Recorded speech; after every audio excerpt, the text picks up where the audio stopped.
ഈ അടുത്ത കാലത്ത് തിയേറ്ററിൽ ചളിപ്പറമ്പാക്കിയ മലയാളത്തിലെ എക്കാലത്തെയും മികച്ച പടമായി മാറാൻ കഴിയാത്ത താരോദയങ്ങളും താരങ്ങളും അഭിനയിച്ച് വെറുപ്പിച്ച റൊമാൻസ് ആണ് നമ്മൾ കറിവെക്കാൻ എടുത്തിരിക്കുന്നത്. പടം തുടങ്ങുമ്പോൾ തന്നെ ഓടി വരുന്ന പപ്പുവും കൂളിംഗ് ഗ്ലാസ് വെച്ച് ഒരുത്തനെയും കാണിച്ചാണ്. അടി തെറ്റിയാൽ ഏത് പപ്പുവും വീഴുമെന്നും ഓർമ്മിപ്പിച്ചുകൊണ്ട് നമ്മളെ ജെൻസി പിള്ളേരുടെ തന്തക്കോണം കാണിച്ചു തരുന്നുണ്ട് സിനിമയിൽ. വീണ പപ്പുവിനെ എയറിലാക്കിയവൻ ആരെന്ന ചോദ്യത്തിന് ഉത്തരവുമായി പടം ഉടനീളം പരാഗണം ചെയ്ത് വെറുപ്പിക്കാൻ മാറ്റി വരുന്നുണ്ട്. കൂടെ മോസ്റ്റ് എലിജിബിൾ ബാച്ചിലർ എന്ന പദവിയിൽ ശ്യാമും. പേര് പോലെ തന്നെ ഇരുവരും ഒരു അമ്മ പെറ്റ അളിയന്മാരാണ്. സ്നേഹബന്ധങ്ങൾ അപ്രതീക്ഷിതമാകുന്ന കാലഘട്ടത്തിൽ ഇരുവരും സഹോദര സ്നേഹത്തിന്റെ ഛായാഗ്രഹണം ബാധിച്ച ജീവിത വരമ്പുകൾ നമുക്ക് കാട്ടിത്തരുന്നു. പണയില്ലാത്തൊരു അനിയനും പറ്റിച്ച് പണമുണ്ടാക്കുന്ന ഒരു ചേട്ടനുമാണ് ഇവർ രണ്ടുപേരും. അനിയൻ അംബാനിയുടെ തലയിലെ മുടി വേണമെന്ന് ചോദിച്ചാൽ പോലും ചേട്ടൻ അമ്പട്ടന്റെ തലയിലെ മുടി വെട്ടിക്കൊടുത്ത് സന്തോഷിപ്പിക്കുന്ന മുതൽ കരയിൽ ജനിച്ച ഇവർ രണ്ടുപേരും പക്ഷെ കടലിൽ ജീവിക്കുന്ന മീനിന്റെ സ്വഭാവക്കാരാണ്. പടച്ചിലോട്. അങ്ങനെ ഇരിക്കെ പേട്ടൻ പിച്ചായി കൊടുത്ത 20 കുണുവയും കൊണ്ട് താമരശ്ശേരി ചുരമിറങ്ങി ബാംഗ്ലൂരിൽ പോയി അറുമ്പാദിക്കാന്ന് വിചാരിക്കും. കൂടെ ഈ കുട്ടനും കിട്ടി വാക്കിൽ പബ്ബിൽ അടിച്ചു പൊളിക്കുന്ന മാത്യുവിന് ഒരു സൂക്കേടുണ്ട്. ടെൻഷനായ അപ്പം ഭ്രാന്താകും. ബി പി കൂടി തല ഇറങ്ങും. ദേഷ്യം വന്ന പിന്നെ ദോസ്ത സിനിമയിലെ ദിലീപിന്റെ സ്വഭാവമാണ് അവന്. Very dangerous and notorious. പക്ഷേ മുഖത്തിന്റെ ഭാവം കണ്ട മീൻകറിയും പാലും മെനിങ്ങാനത്ത് മിക്സ് ചെയ്ത് കുടിച്ച് ഇളകിയ പോലെ. ഇതിലെ ഇവന്റെ അഭിനയത്തിനൊക്കെ ഓസ്കാർ കൊടുക്കണമെന്നൊക്കെ പറഞ്ഞവരുണ്ട്. അത്രക്ക് എങ്ങനെയല്ല, എന്നാലും ഭയങ്കര കിടല അഭിനയം എന്നൊക്കെ പറഞ്ഞവരുണ്ട്. ഇനി തന്റെ ഫോൺ തള്ളിയിട്ട് ഒരു തോന്നിവാസി ചെവിടറിഞ്ഞ് തിരിക്കുന്ന മാത്യുവിനെ നമ്മളവിടെ നോക്കിക്കൊണ്ടിരിക്കുന്നതിനിടയിൽ അവിടെ നടന്നൊരു മാസടി ആരും ശ്രദ്ധിക്കാതെ പോയി. എങ്കിൽ ഞാൻ പറഞ്ഞു, നിങ്ങൾ ഈ സിനിമയിലെ ഇവനെ ശ്രദ്ധിച്ചു വെച്ചോ. ഈ രാവണ ലാലുവാണ് ഈ സിനിമയിലെ മെയിൻ വില്ലൻ. അതായത് ഈ സിനിമയിലെ അർജുൻ വർമ്മ, അർജുൻ നമ്പ്യാർ, അർജുൻ പിള്ള, അർജുൻ അത് മതി. എന്തായാലും അവിടുത്തെ കലാപരിപാടിയൊക്കെ കഴിഞ്ഞ് കാലം നീട്ടി റീലും കണ്ടിരിക്കുന്ന മാത്യുവിന് അഥവാ വരുന്ന ഒരു കോൾ. തന്റെ ചേട്ടനെ ആരോ ചാക്കിലാക്കി കടത്തിക്കൊണ്ടുപോയിന്ന്. ഇതറിഞ്ഞ മാത്യു മുന്നും പിന്നും നോക്കാതെ അടുത്ത വണ്ടി കയറി കൊച്ചിക്ക് പോകും. അവിടെ ആരാ നിക്കണേ? നമ്മുടെ അർജുൻ അശോകൻ, പേട്ടന്റെ കൂട്ടുകാരനാണ് അത്രേ. അപ്പൊ ഈ സംഭവം എന്താണെന്ന് വെച്ചാ, പേട്ടനൊരു പ്രേമം, അത് പൊട്ടി. അതിൽ മനം തൊന്ന് അവൻ ഞെട്ടി. പിന്നെ അവ ആരോടും പറയാതെ എങ്ങോട്ടും പോയി പാട്ടി. ശരി, അപ്പൊ ഇനി എന്ത് ചെയ്യും? ചേട്ടനെ കണ്ടെത്തണമല്ലോ. അവന് തേച്ചവളാണ് ആയിഷ. അവൾ അതാ ഒരു പല്ല് ഡോക്ടർ. അവളെ ഇവൻ അറിയാം. അങ്ങനെയെങ്കിൽ ഇവർ ഒരുമിച്ച് നേരെ ക്ലിനിക്കിലിട്ട് പോകും. അവിടെ ചെന്നപ്പോ അല്ലേല് പല്ലെടുത്ത് വാനാറ്റ അടിച്ച് പേ പിടിച്ചിരിക്കണ കുഞ്ചൻ തമ്മിയർക്ക് ഇവരെ മഹിമ നമ്പിയർക്ക് ഇവനെ കണ്ടുടഞ്ഞ കളിപ്പങ്ങ് കയറും. കാരണം ഇവ മറ്റവന്റെ അനിയനാണെന്ന് അവൻ പറഞ്ഞല്ലോ. കാറ് മുഖത്ത് തുപ്പാത്തത് ഇവന്റെ ഭാഗ്യം. നോക്കൂ, ഇവനാണെങ്കിൽ ഓമർ ലുലുവിന്റെ സ്വഭാവമാണ്. ആരെയും കയറി ഭീഷണിപ്പെടുത്തി കളയും. ഡോക്ടർ ആയാലും എന്ത്, വാർഡ് മെമ്പർ ആയാലും ദേഷ്യം വന്നാ പിന്നെ ദേവേന്ദ്രൻ ആണെങ്കിൽ അവൻ തല്ലും. അവിടെ കിടന്ന് ഇവന്റെ ഒരു അഭിനയം ഉടനെ അപരാധം കൊടുത്ത് അമിട്ടാക്കി അവന്റെ വായിലിട്ട് പൊട്ടിക്കാൻ തോന്നും. അവന്റെ അടുത്ത് ആംഗ്രി ആകാൻ പറഞ്ഞപ്പോ അവ അപസ്മാരം വന്ന പോലെ അഭിനയിക്കണം. ഇനി എന്തായാലും രക്ഷാടവാ, നമുക്ക് സ്റ്റേഷനിൽ പോകാം. അങ്ങനെ അവർ ചെന്ന് കയറി കൊടുത്തതൊരു സിംഗത്തിന്റെ മടയിൽ. SI സുറ പറാന്നും പറഞ്ഞ് എയറിൽ കയറ്റിവൻ ഇവനാണെന്ന് ഒറ്റ നോട്ടത്തിൽ മനസ്സിലായി. ഒരു ഒറ്റ വീഡിയോ കൊണ്ട് ഓണക്കഞ്ഞി പോലും മുട്ടിച്ചവനാണ് ഇവൻ. ഇവനെ കിട്ടി സന്തോഷം SI എന്തായാലും മുതലെടുക്കും. അല്ലെങ്കിലും ആളറിയത് വീഡിയോ എടുത്ത് ലീക്കാക്കണമാർക്കൊക്കെ ഇത് കിട്ടണം. കുരുത്തം കെട്ടവന്മാര്. ശരി, അപ്പോഴാണ് അടുത്ത കഥാപാത്രത്തിന്റെ എൻട്രി. സംഗീത് പ്രതാപൻ. പുള്ളി ഒരു ക്രാക്കറാണ്, I mean hacker, ethical hacker. സിനിമയിൽ ആകെ കോമഡി വർക്ക് ആക്കിയത് ഇവ മാത്രമാണ്. അങ്ങനെ അവർ ഇരുവരും ചേർന്ന് ചേട്ടന്റെ ഫോൺ ഹാക്ക് ചെയ്ത് ഒടുവിൽ എത്തിപ്പെടുന്നത് അർജുൻ അശോകന്റെ പേര്. അവിടെ ഫോൺ ഉണ്ടെന്ന് അറിഞ്ഞ ഈ മൊണ്ണ അവിടെ കിടന്ന് അലറി മെഴുകി കൊപ്പിളിക്കും. അപ്പോഴാ ലെവൽ ഇവളിത് ഇവിടെ നിന്നാ വന്നത് മരഭൂതം നമുക്ക് ചിന്തിക്കാൻ പോലും സമയം തരാതെ ഒരു മൊണ്ണ അവിടെ കിടന്ന് അഴിവി പുഴുക്കുമല്ലേ മൊണ്ണ. അങ്ങനെ അവർ 4 പേരും കൂടി കണ്ടെത്തും. ശ്യാം അവൻ മറ്റൊരിടത്താണ് ഉള്ളത്. അതെ, അതൊരു ഗോഡൌൺ ആണ്. അവിടെ മലയാളത്തിലെ ഡോൺലി ഉണ്ട്. മറ്റാരുമില്ല ഗൈസ്, അത് സാജോൺ അല്ലേ. ഒന്ന് ചിരിച്ചിട്ട് പോ. ഡോക്ടറെ വണ്ടി നല്ല റീസെയിൽ വാല്യൂ ആയിരിക്കും. എന്നിട്ട് ഞാനങ്ങനെ പോവും? എന്നിട്ട് ചേച്ചി വല്ല യൂബറും വിളിച്ചോ? അതായിരിക്കും നാട്ടുകാർക്കും ചേച്ചിക്ക് നല്ലത്. ചിരിച്ചില്ലേ? ഇനി വാ തുടരാൻ. അങ്ങനെ അവർ അടുത്ത ക്യാരക്ടറിനെയും കാണും. കണ്ട ഉടനെ ആ വെടൽ ചെക്ക അങ്ങേരുന്ന് കിൻഡൽ ഇടിയും വാങ്ങും. 2 ദിവസം ബാത്റൂമിൽ പോയിരുന്ന് മുക്കിയാലും ആ ചോര തീരൂല. ഷാജോണിന് കുറെ പൈസ കൊടുക്കാണ്ടേ, അതുകൊണ്ട് ചേട്ടനെ അവൻ കടത്തിക്കൊണ്ട് ഒളിപ്പിച്ച് വെച്ചേക്കാണ്. പെട്ടെന്ന് പൈസ എന്നില്ലെങ്കിൽ ചേട്ടനെ അപഹരിച്ചില്ലെന്നങ്ങ് പറയും. ഇനിയിപ്പോ എന്ത് ചെയ്യും? 10 പൈസ കൈയില്ലാത്തോണ്ട് ഒടുവിൽ നമ്മളെ മാത്യു അതങ്ങ് തീരുമാനിച്ചു. സ്വന്തം ചേട്ടന് വേണ്ടി താൻ പണ്ട് ചെയ്തൊരു തെറ്റിന് പ്രായച്ചിത്തം ചെയ്യാൻ വേണ്ടി ചെല്ലും. പോലീസുകാരെ SI സുരനെ പണ്ട് നാണം കെടുത്തതിന് പകരം അവന്റെ അടുത്തൊരു പട്ടിയെ പോലെ മൂത്രം ഒഴിക്കണം, നക്കണം, കുരയ്ക്കണം എന്നൊക്കെ പറയും. സങ്കടം വരും. അല്ല, ഒരു കണക്കിന് വേറൊന്നും പറഞ്ഞില്ലല്ല, ഭാഗ്യം. അങ്ങനെ ബിനു പപ്പുവിന്റെ പിൻബലത്തിൽ ഷാജോണിനും ചേർത്തൊരു ടീം ഉണ്ടാക്കി ചേട്ടൻ ബാംഗ്ലൂർ ഉണ്ടെന്ന് കണ്ടെത്തും. എന്നിട്ട് ഇവർ നിന്ന നിപ്പിൽ അങ്ങോട്ട് തിരിക്കും. ഇനി അവിടെ എത്തിപ്പെടുന്ന ഇവർ ചേട്ടന്റെ ഇൻസ്റ്റാഗ്രാം തപ്പി അവനെ തേച്ച ആയിഷ ആരാണെന്ന് കണ്ടെത്തും. ആ ആയിഷയുടെ കല്യാണമാണ് ഇന്ന്. ഒരു തുണി പോലും എടുക്കാതെ അവിടെ നിന്ന് വന്ന് ഇവർ എങ്ങനെ ഒരു കല്യാണത്തിന് പോകും? അല്ലേ തന്നെ അവർ എങ്ങനെ കല്യാണം വിട്ട് കയറിപ്പറ്റും? അങ്ങനെയുള്ള ലോജിക് ഒന്നും നിങ്ങൾ ചോദിക്കരുത്. അതൊക്കെ അവിടെ കയറിപ്പറ്റും. അവിടെ കയറിപ്പറ്റുകയും ചെയ്യും, ചോറും തിന്നും, ബിയർ അടിക്കും. അതാണ്ടാ മലയാളികൾ. മലയാളി പുലിയാടാ. അപ്പോഴാണ് അവിടെ ഒരു ട്വിസ്റ്റ്. മറ്റേ ലവയില്ലേ കൽപ്പന അർജുൻ, അവൻ ഈ വീട്ടിലെ ലോകേഷ് കനകരാജ് ആണെന്ന്. അതായത് കല്യാണപ്പെടിച്ച ആങ്ങളൻ മെയിൻ ആളാണ്. പക്ഷേ അവന് കണ്ട മാതിരി ഇത്രയും സുന്ദരിയായ കുഞ്ചൻ തമ്പേരുടെ അടുത്തൊരു ക്രഷ് അടിക്കും. പിന്നെ അല്ലാതെ അടിച്ചില്ലെങ്കിൽ പിന്നെ എന്തിന്? അങ്ങനെ ഇവർ കല്യാണപ്പെട്ട ദോസ്താണെന്ന് തെറ്റിദ്ധരിപ്പിച്ച് അവരെ കൂടെ അവരുടെ സ്വന്തം റിസോർട്ടിൽ കയറി താമസിക്കുകയും ചെയ്യും. അവിടേക്ക് ഒരു കാര്യമില്ല, ഇവനെ വിളിച്ചെടുത്തു. എന്തിനാണ് എന്തോ. അതിന്റെ ഇടയ്ക്കാണ് മേത്ത് നമ്മുടെ അർജുന്റെ ഫോണിൽ കെട്ടിക്കിട്ടേക്കുന്ന രീതിയിൽ ശ്യാമിനെ പോലെ ഒരുവനെ കണ്ടുപിടിക്കുന്നത്. പിന്നെ അവർക്ക് ഒറ്റ ലക്ഷ്യം, അവന്റെ ഫോൺ എങ്ങനെയും ഹാക്ക് ചെയ്തിട്ട് സംഭവം ഫോണിലെ CCTVയിലാണ് അവനെ കണ്ടത്. അപ്പൊ ഫോൺ ഹാക്ക് ചെയ്തതിനെ CCTVയിൽ ലൊക്കേഷൻ എടുത്ത് ഇവൻ എവിടെയാണെന്നുള്ളത് നമുക്ക് കണ്ടുപിടിക്കാൻ പറ്റുമല്ലോ. Very brilliant. ട്രാജിക്കലി പറഞ്ഞ ഇതൊക്കെ ലോജിക്കലി കറക്റ്റ് ആണ്. പക്ഷെ അതിസാഹസികമായ ആ കാര്യം ഈ ഒട്ടകപ്പോത്തിൽ നിന്ന് എങ്ങനെ സാധിച്ചെടുക്കും? അങ്ങനെ അവർ പ്ലാൻ ഇടും. ആദ്യത്തെ അവന്റെ കൊടുക്കത്തെ പ്ലാൻ കാരണം ഒരു സെക്യൂരിറ്റിക്ക് ഇട്ടിക്കൊണ്ട് മെഴുകും. അങ്ങനെ അവർ നെക്സ്റ്റ് പ്ലാൻ ഇടും. തൊട്ടടുത്ത ദിവസം കല്യാണം കഴിഞ്ഞ് റിസപ്ഷൻ ആണ്. എങ്ങനെയെങ്കിലും അവിടെ പോയി ഫോൺ അടിച്ചു മാറ്റി ഹാക്ക് ചെയ്യണം. അങ്ങനെ അന്നേ ദിവസം ഡാൻസും പാട്ടിന്റെ ഇടയിൽ ലേശം കഞ്ചാവ് ബ്രൗണി കഴിച്ച പിടുത്തവുമായി അർജുൻ അശോകൻ ആകെ അലസ കൊലസ ആക്കും. പക്ഷേ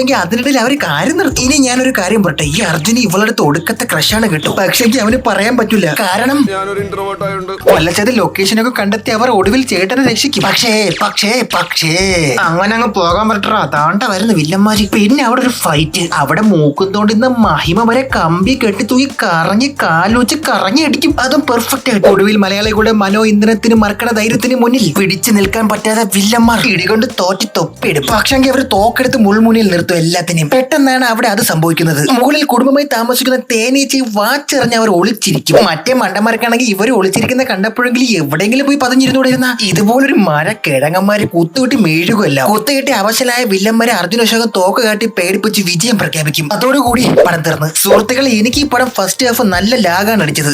സെക്കൻഡ് ഹാഫ് ഫൈറ്റ് ഒക്കെ കൊള്ളാം, കുഴപ്പമില്ല. വെറുപ്പിക്കാനായിട്ട് മാറ്റം ഇല്ലായിരുന്നെങ്കിൽ ഉണ്ടല്ലോ ഈ പടം ആകെ ബോറായി പോയേനെ. ഇതിനൊക്കെയാണ് ഇവിടെ ചിലർ ചോദ്യം എൻജോയ്മെന്റ് ആയിരുന്നു അറിയുന്നു. ലൈഫിൽ 2 മണിക്കൂർ 18 മിനിറ്റ് എല്ലാം മറന്ന് ഇരുന്നങ്ങ് കണ്ട് അങ്ങോട്ട് ആസ്വദിച്ച്. സഹൃദയരെ, പ്രണയം പൈങ്കിളി അല്ലാത്ത നേരം, രൂപം, ഭാവം, കാലം, കർമ്മം ഇന്നേ വരെ ഉണ്ടായിട്ടില്ല. പ്രണയ നൈരാശ്യങ്ങൾ, പ്രണയ സാബല്യങ്ങൾ, പ്രണയഹൂതികൾ, ആത്മഹത്യകൾ, കൊലപാതകങ്ങൾ, കൊട്ടാരങ്ങൾ, കാലങ്ങളോളം കാത്തിരിക്കുന്ന പ്രണയങ്ങൾ, കണിശം പോലും കാത്തിരിക്കാത്ത പ്രണയങ്ങൾ, കലാപങ്ങളും കോളിളക്കങ്ങളും വരെ പ്രണയം മൂലമുണ്ടായ ചരിത്രം. ശരി, ഇനി കൽബ്. മേൽപ്പറഞ്ഞ പ്രണയങ്ങൾ പോലെ പ്രധാനപ്പെട്ടതൊന്നും വിട്ടുപോകാതെ പ്രണയം മാത്രം പറഞ്ഞുകൊണ്ട് പോകുന്ന ഒരു സിനിമ. അസാധാരണമായി ഈ സിനിമയിൽ ഒന്നും തന്നെ ഇല്ല. ബട്ട് ദോ കമിതാക്കളുടെ കരളലിയിപ്പിക്കുന്ന കഥ. തുടങ്ങാം. സിനിമയെ നമുക്ക് 3 തിരിക്കാം: ആരംഭം, മദ്യം, അവസാനം. ശരിയപ്പോ ആരംഭം. നായകനായ കാൽപ്പോയുടെ എൻട്രി. കിളിയെ പിടിക്കാൻ മരത്തിൽ കയറുന്നത് മുതൽ കള്ള് കുടിച്ച് കൂത്താടുന്നത് വരെ കൂട്ടുകാരുമൊത്ത് കറക്കം. പ്രത്യേകിച്ച് പണിയൊന്നുമില്ല. തന്തയ്ക്ക് ഒരു ചെറിയ പൊളിഞ്ഞ ബിസിനസ് ഉണ്ട്. സംവിധായകൻ സാജിദ് യൂട്യൂബ് നല്ലപോലെ കാണുന്നവനാണ്. കൂട്ടുകാരായി അഭിനയിച്ചവരെല്ലാം കണ്ടന്റ് ക്രിയേഷൻ വഴി കിടിലങ്ങളായവരാണ്. അല്ലാതാണല്ലോ ഇപ്പൊ ട്രെൻഡ്. ഗ്യാങ് കുറച്ച് തല്ലിപ്പൊളിയാണെന്നും മലമ്പാണെന്നും അറിയിക്കാനായിട്ട് ഓരോ കൂട്ടുകാരന്റെ തലയ്ക്ക് ഓരോ നിറം. വിഗ് വെച്ചതാ വെച്ച് കുറച്ച് കൺവിൻസിംഗ് ആയ ഒരെണ്ണമേ. ഇതെന്താ ചെകുത്താന്റെ ചാളക്കറി ഉണ്ടാക്കണ ചട്ടിയില് തല മുക്കിയതാ. ഡെലിവറി ചെയ്ത് തള്ള പോലും കണ്ട തിരിച്ചറിയില്ല. പിറ്റാത്ത കടയവ മുടി ഓതണം. ഇതെന്തൊന്ന് പെടറ്റർ പരാഗണം ചെയ്ത് പിറന്നവനാ. എവനെങ്കിലും ഉണ്ടല്ല, പക്ഷെ വെയിലത്ത് നിർത്തിയ വയലറ്റ് കളറാണ് തലയ്ക്ക്. കാൽപ്പാളിയെ ആദ്യം മദാമയെ വളയ്ക്കാൻ നോക്കും, അത് ഉസ്തും. അല്ലേലും നാട്ടിലെ പിള്ളേർക്ക് ഇപ്പൊ BSc നഴ്സിംഗും യൂറോപ്യൻ വിസയും ആണല്ലോ ഇഷ്ടം. അപ്പൊ കാൽപ്പയുടെ അന്യലോകം കാണാനുള്ള ആഗ്രഹം അന്ധവിശ്വാസമല്ല. അച്ഛനുണ്ട് സിദ്ദിഖ്, കുറ്റം പറയരുതല്ലോ. അപ്പനും മോനും തമ്മിലുള്ള സിങ്ക് നന്നായിട്ട് വർക്ക് ചെയ്തിട്ടുണ്ട്. I appreciate that. പിന്നെ പാട്ട്. നെല്ലിക്ക് കടിച്ചപ്പോ അതിനകത്ത് മൊത്തം കുരു എന്ന് പറഞ്ഞ പോലെയാണ് ഇതിലെ പാട്ട്. ഇടയ്ക്കിടയ്ക്ക് എപ്പോഴും പാട്ട്. OTT കണ്ടുകൊണ്ട് അടിച്ചളയാൻ പറ്റി. തിയേറ്ററിൽ പോയി കണ്ടിരുന്നെങ്കിൽ പുഴുത്തനെ. ഇംഗ്ലീഷ് സംസാരിക്കുന്ന ബീച്ച് സൈഡിലുള്ള കാമുകനാക്കാൻ പറ്റിയ സാധാരണക്കാരനായ കുടുംബ പ്രശ്നമുള്ള, അമ്മയില്ലാത്ത അച്ഛനെ നന്നായി സ്നേഹിക്കുന്ന, 6 പാക്ക് ഉള്ള, കണ്ണാപ്പി കൂട്ടുകാരുള്ള, നായകനാകാനുള്ള എല്ലാ ക്വാളിറ്റിയും ഉണ്ട് ഈ കഥാപാത്രത്തിന്. അങ്ങനെ അല്ല ചിലരുടെ പരിപാടിയുമായി നടക്കുന്ന നമ്മുടെ നായകന്റെ അടുത്തേക്ക് മരത്തിൽ കയറിയ ഒരു കിളിയെ പിടിക്കാൻ 5000 ദിർഹം തരാമെന്നും പറഞ്ഞ് നമ്മുടെ ചോട്ടും മോട്ടും വന്ന് നായകനോട് ഇങ്ങനെ ഒരു കാര്യം ആവശ്യപ്പെടും. അവിടെയാണ് നമ്മുടെ നായികയുടെ എൻട്രി. തള്ളല്ലേന തന്ത ഈ താരകൻ. തന്തെന്ന് പറഞ്ഞ ഒരു ചൊറി തന്തയിണിങ്ങിരി. താക്കോലിട്ട് തുറക്കാൻ തോന്നുന്നു ഈ തമ്പുരാന്റെ പ്രശ്നം. അമ്മാരി ചൊറിയ. സോ മൈനയെ പിടിക്കാൻ മരത്തിൽ കയറിയ കാൽപ്പ് മരത്തിന്ന് കാണുന്ന സീൻ എന്താണെന്ന് അറിയാമോ? മിന്നിങ്ങി ഓടി വരണ നായിക. നല്ല ഫ്രഷ് ഷോട്ട്. ഒരു തരത്തിലും പുരോഗതിയില്ലാത്ത സീൻ. ഷാജഹാൻ പോലും മുംതാസിനെ ആദ്യമായിട്ട് കണ്ടപ്പോ മുംതാസ് ഇതേപോലെ ഓടി വന്ന് എന്നാണ് ചരിത്രം പറയണത്.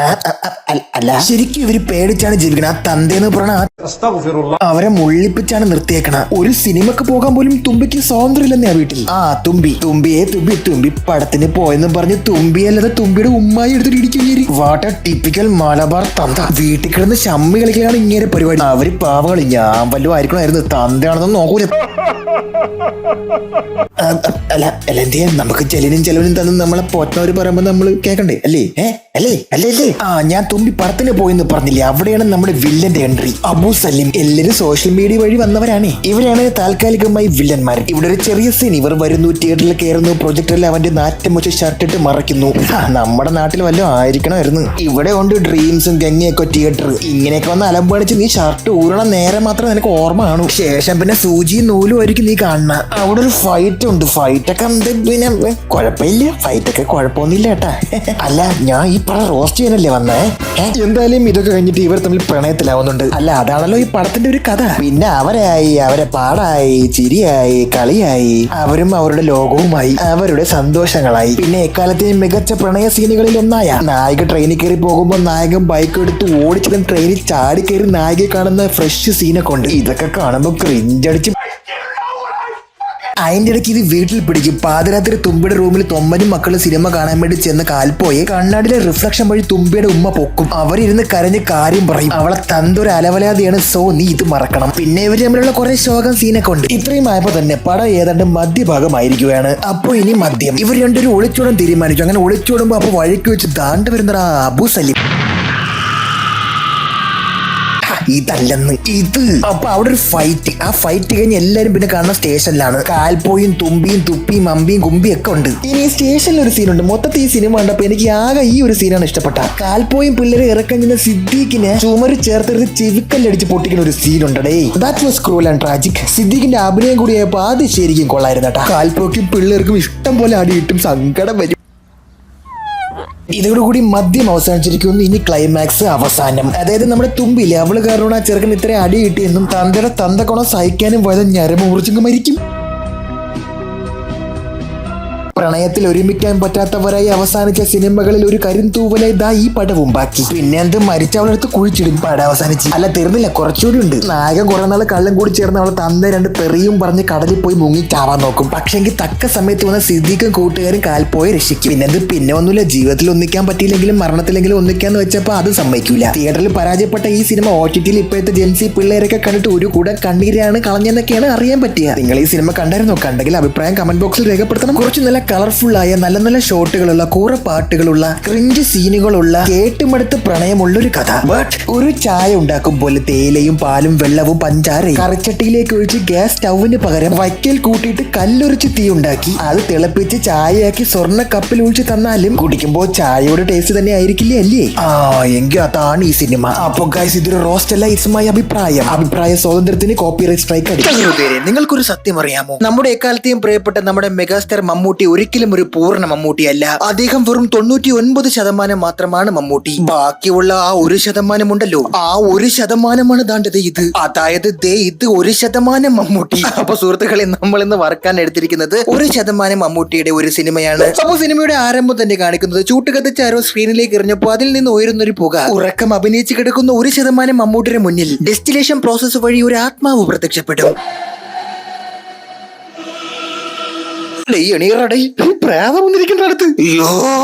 ഈ പ്രേതം ആരുടെയോ വീട്ടിൽ വളകാപ്പ് കഴിഞ്ഞ് വരുന്ന വഴിയാണ്. കണ്ടില്ലേ, വൈറ്റ് ഗൗണും മൈലാഞ്ചിയും. ബംഗാളികളെ യൂറിക് ആസിഡ് ഉണ്ടാക്കണം. മറ്റേ അച്ചുരാറ്റും അല്ലേ? വേന്തര വെകടാ. പ്രേതം ഉണങ്ങി എന്ത്, പള്ളിയിലച്ചനാണെങ്കിൽ എന്ത്. പാതിരാത്രി പറത കേട്ട് അവന്റെ മുമ്പാരും കയറി ചെല്ലല്ലേ. ഗൈസ്, ഇവർ ഇവിടെ സംഗമിച്ചു കൊണ്ടിരിക്കുമ്പോൾ അതാ നോക്കൂ, പെട്ടെന്ന് അവിടെ മറ്റൊരു ആസ്മ പിടിച്ച പ്രേതം കടന്നു വരികയാണ് ഗൈസ്. ഇത് മറ്റേ ബിഗ് ബോസിൽ മണിയടിച്ചിടുന്ന അതല്ലേ? എനിവേ ഗൈസ്, അതാരെങ്കിലും ആകട്ടെ, ഒരുമിച്ച് ഒരേ ഏരിയയിൽ കയറിയ രണ്ട് പ്രേതങ്ങൾ പരസ്പരം കണ്ടുമുട്ടിയാൽ എന്ത് ചെയ്യും ഗൈസ്? അതെ, അത് തന്നെ. അവരൊരു കാർഡിയോ ടെസ്റ്റ് നടത്തും. കൊള്ളാം, രണ്ടുപേരും നല്ലോലെ വലിപ്പിക്കുന്നുണ്ട്. അല്പം മോണ്ടക്കെൽസി ഇൻഹേലർ ഓടിച്ച് എവിടെയെങ്കിലും പോയി കേടായി. ഇതെന്താ ഈ പെണ്ണ് കാണിക്കണേ? ഒരു പാവപ്പെട്ടവനെ രാത്രി ഇത്തിരി കിന്നാ സ്വപ്നവും കൊണ്ട് കിടന്ന് ഉറങ്ങിയപ്പോ രണ്ട് അവളുമാരും കൂടി വന്നു നിന്ന് അവനെടുത്ത് മോണോ ആക്ട് മെമിക്രിയും കാണിക്കണം. അയ്യേ ഇതിന്റെ കണ്ണൊക്കെ ചൊപ്ര കണ്ണായി. ഇറങ്ങി ഓടടാ അപ്പക്കാളെ. പിന്നെ ഇത് എന്തോന്നത്?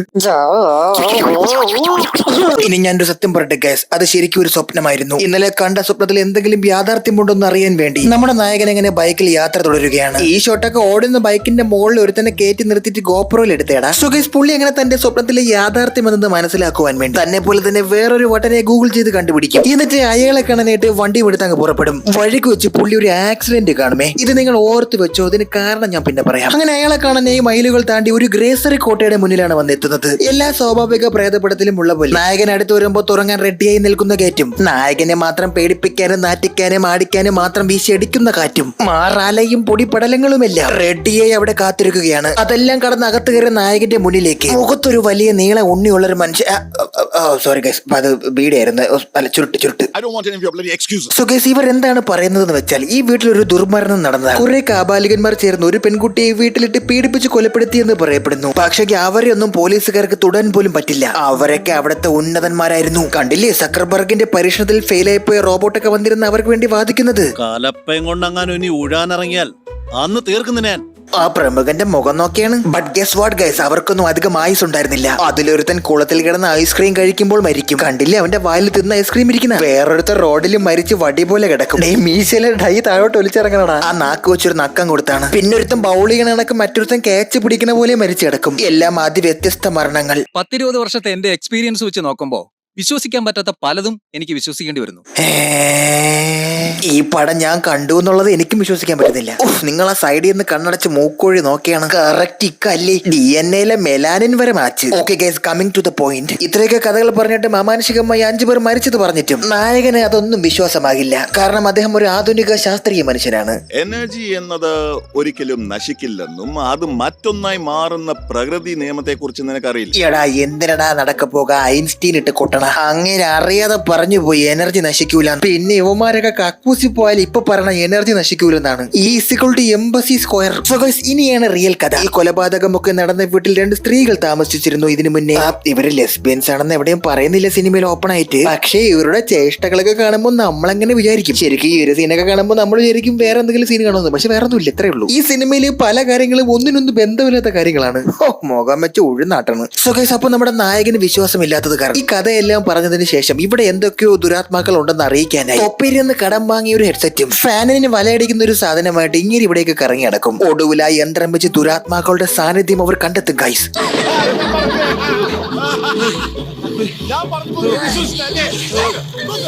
എന്തേട നാടകം? അതാ വല്ല DJയാ? ഒരു ഗുമ്മിന് പ്രേതം വരുമ്പോ കുറച്ച് ഫ്രഞ്ച് ഫ്രൈസും കൂടെ കാര്യത്തിൽ തെറിപ്പിക്കാത്തത് ഗൈസ്. ഈ അലമ്പ് പരിപാടികളെല്ലാം കഴിഞ്ഞ ശേഷം നമ്മുടെ 2 ചത്തുപോയ പ്രേതങ്ങളില്ലേ, അതിൽ ഒരുത്തിരി ഡയറി എടുത്ത് നമ്മുടെ ആളെയും ഇരുന്നങ്ങ് വായിക്കും. എന്നിലെ എന്നെ തേടി എന്നുള്ളിൽ ഞാൻ തിരഞ്ഞെങ്കിലും എന്നുള്ളത്തിൽ ഞാൻ കണ്ടതോ എന്നിലെ നിൻമുഖം മാത്രം. എടാ ഇത് വള്ളത്തോളിന്റെ പ്രേതമാണോടെ? അല്ല പിന്നെ എഴുതി വെച്ചേക്കണ നോക്ക്. ഇത് ഇങ്ങനെയൊക്കെ വള്ളത്തോളിനല്ലേ എഴുതാൻ പറ്റൂ. എന്നുള്ളിൽ ഞാൻ തിരഞ്ഞെങ്കിലും ഉള്ളിത്തിരി. ഗൈസ്, ഇനി ഒരു ഫ്ലാഷ് ബാക്ക് ആണ്. അതായത് ഈ 2 കൂട്ടുകാരികളില്ലേ, ഇവർ 2 പേരും ഭയങ്കര സുഹൃത്തുക്കളായിരുന്നു. ദിവളില്ലേ, ദിവൾ ഇനി കവിതയൊക്കെ എഴുതി വെറുപ്പിക്കണ. കണ്ണാടിയിൽ ലിപ്സ്റ്റിക് ഇട്ട് എഴുതിയിട്ട് അത് നാക്കുവച്ച് തുടച്ചെടുക്കുന്ന സ്വഭാവം കൊണ്ടുവെക്ക്. അല്ല അങ്ങനെയൊന്നുമില്ല. എന്തായാലും പരസ്പരം ഇവർ തമ്മിൽ ഭയങ്കര സ്നേഹമാണ് ഗൈസ്. അല്ല ലെസ്ബിയൻ ഒന്നും അല്ല ഏട്ടാ. അല്ല അങ്ങനെ അല്ലെന്ന് പറയാൻ വരട്ടെ. ഈ പഴവുണ്ണി വന്ന ഈ അപ്പക്കളൻ ഇവിടെ ആരെ വിളിച്ചത് ഇപ്പം? ആകെ ഈ പടത്തിനകത്ത് കൊള്ളാന്ന് പറയണത് അതാ. ഞാൻ പോണം. ശരി, ഓക്കെ, കഥ പറയട്ടെ ബാക്കി. സോ ഗൈസ്, നമ്മുടെ 1% മമ്മൂട്ടി കണ്ണാടി ഒരു കണ്ണാടിയിലോട്ട് നോക്കുമ്പോ ദേ മുഖം കൊച്ചിനീഫെ പോലെ ഇരിക്കുന്നു. ഇത് ജാതു അല്ലേ? ആരടാ ഈ സിനിമയുടെ എഡിറ്റർ? അവനെ വിളിച്ചൊരു ഉപദ്രവ സമ്മാനം കൊടുക്കണം. അല്ല പിന്നെ ഒരു കാര്യമുണ്ട്, ഇത് കാലഘട്ടം അങ്ങ് പഴയതാണ് കേട്ടോ. സ്വന്തം മുഖം കണ്ണാടിയിൽ കണ്ട് പേടിച്ച് അങ്കൂശായി എങ്ങേരി ഒരു ബന്ധമില്ലാതെ ആ പാതിരാത്രി ബംഗ്ലാവിന്റെ മച്ചിൽ പോയി കിടന്ന് നടക്കും. ഇതൊക്കെ എന്തിനാണെന്തോ ഈ സീനൊക്കെ? ഈ നടത്തുന്നതിന് ഒരു 5 മിനിറ്റ് ഉണ്ട് അതിനകത്ത്. വല്ല ലോങ് വാട്സാപ്പ് സ്റ്റാറ്റസ് ആയിട്ട് ഇടാനുള്ള കഥേനൊക്കെ എടുത്ത് സിനിമ ആക്കി വെച്ചേക്കണം. ഡ്യൂടെ നിനക്ക് ഉറക്കമൊന്നുമില്ലടാ. ഒരു പ്രതിമരെ പൊത്ത കണ്ണിന്ന് ചോര വലിക്കണ്. സുഹൃത്തുക്കളെ, ഇപ്പൊ ഒരു ഭീകര ദൃശ്യമാണ് ഗൈസ്. ഒടുവിൽ ആ മച്ചിന്റെ മുകളിൽ ഒരു പ്രേതത്തിനെ കണ്ടുപിടിക്കും ഗൈസ്. കണ്ട എടാ അവിടെ ചുമ്മാ കുനിഞ്ഞിരുന്ന് ഊണ് കഴിച്ചോണ്ടിരുന്ന പ്രേതത്തിനെയൊക്കെ എന്തിനാ ടോർച്ച് അടിച്ച് വിളിച്ച് എണീപ്പിച്ച? ഇവനെ ഷോക്ക് അടിപ്പിച്ചാൽ പോലും ഇവന് ഷോക്ക് ആവുന്ന എക്സ്പ്രഷൻ വരൂല. എന്തിനു നീ വന്നു? ഞാൻ നിറം പിടിക്കാൻ. എന്തിനു നീ എന്നെ തേടി വീണ്ടും വന്നു? ചേച്ചി ഞാൻ മൂത്രമൊഴിക്കാൻ കയറിയിട്ട് ഞാൻ പൊക്കോളാം. ഒരു കാര്യം ഞാൻ അംഗീകരിക്കും, ഈ പ്രേതത്തിന് വെള്ള സാരിയൊന്നുമില്ല, വെസ്റ്റേൺ ഡ്രസ്സൊക്കെ ഇട്ട് നടക്കാനാണ് ആഗ്രഹം. പക്ഷെ ഇവ കാലം മാറി, ഇവൾ ഉദ്ദേശിക്കുന്ന ആളല്ല ഇവൻ. സത്യമായിട്ട് നിന്നെ എനിക്ക് അറിയില്ല ജെനി.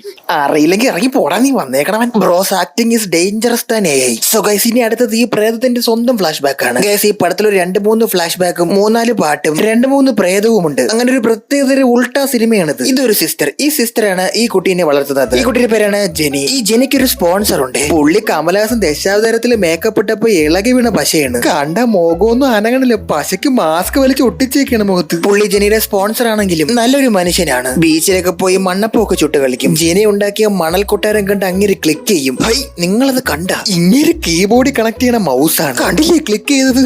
പക്ഷെ ഒരു ദിവസം ജെനിയുടെ ഹെഡ് മാസ്റ്റർ ജെനിയോട് പറയും, നിന്നെ ഇനി ഇവിടെ പഠിപ്പിക്കാൻ എനിക്ക് നിർവാഹമില്ല കുട്ടി, കാരണം നീ സെം ഫീസ് അടച്ചിട്ടില്ല. അപ്പൊ നിങ്ങൾ ചോദിക്കും ആ സ്പോൺസർ അവിടെ പോയെന്ന്. പുള്ളി അർബുദം ബാധിച്ച് സത്തുപോയി ഗൈസ്.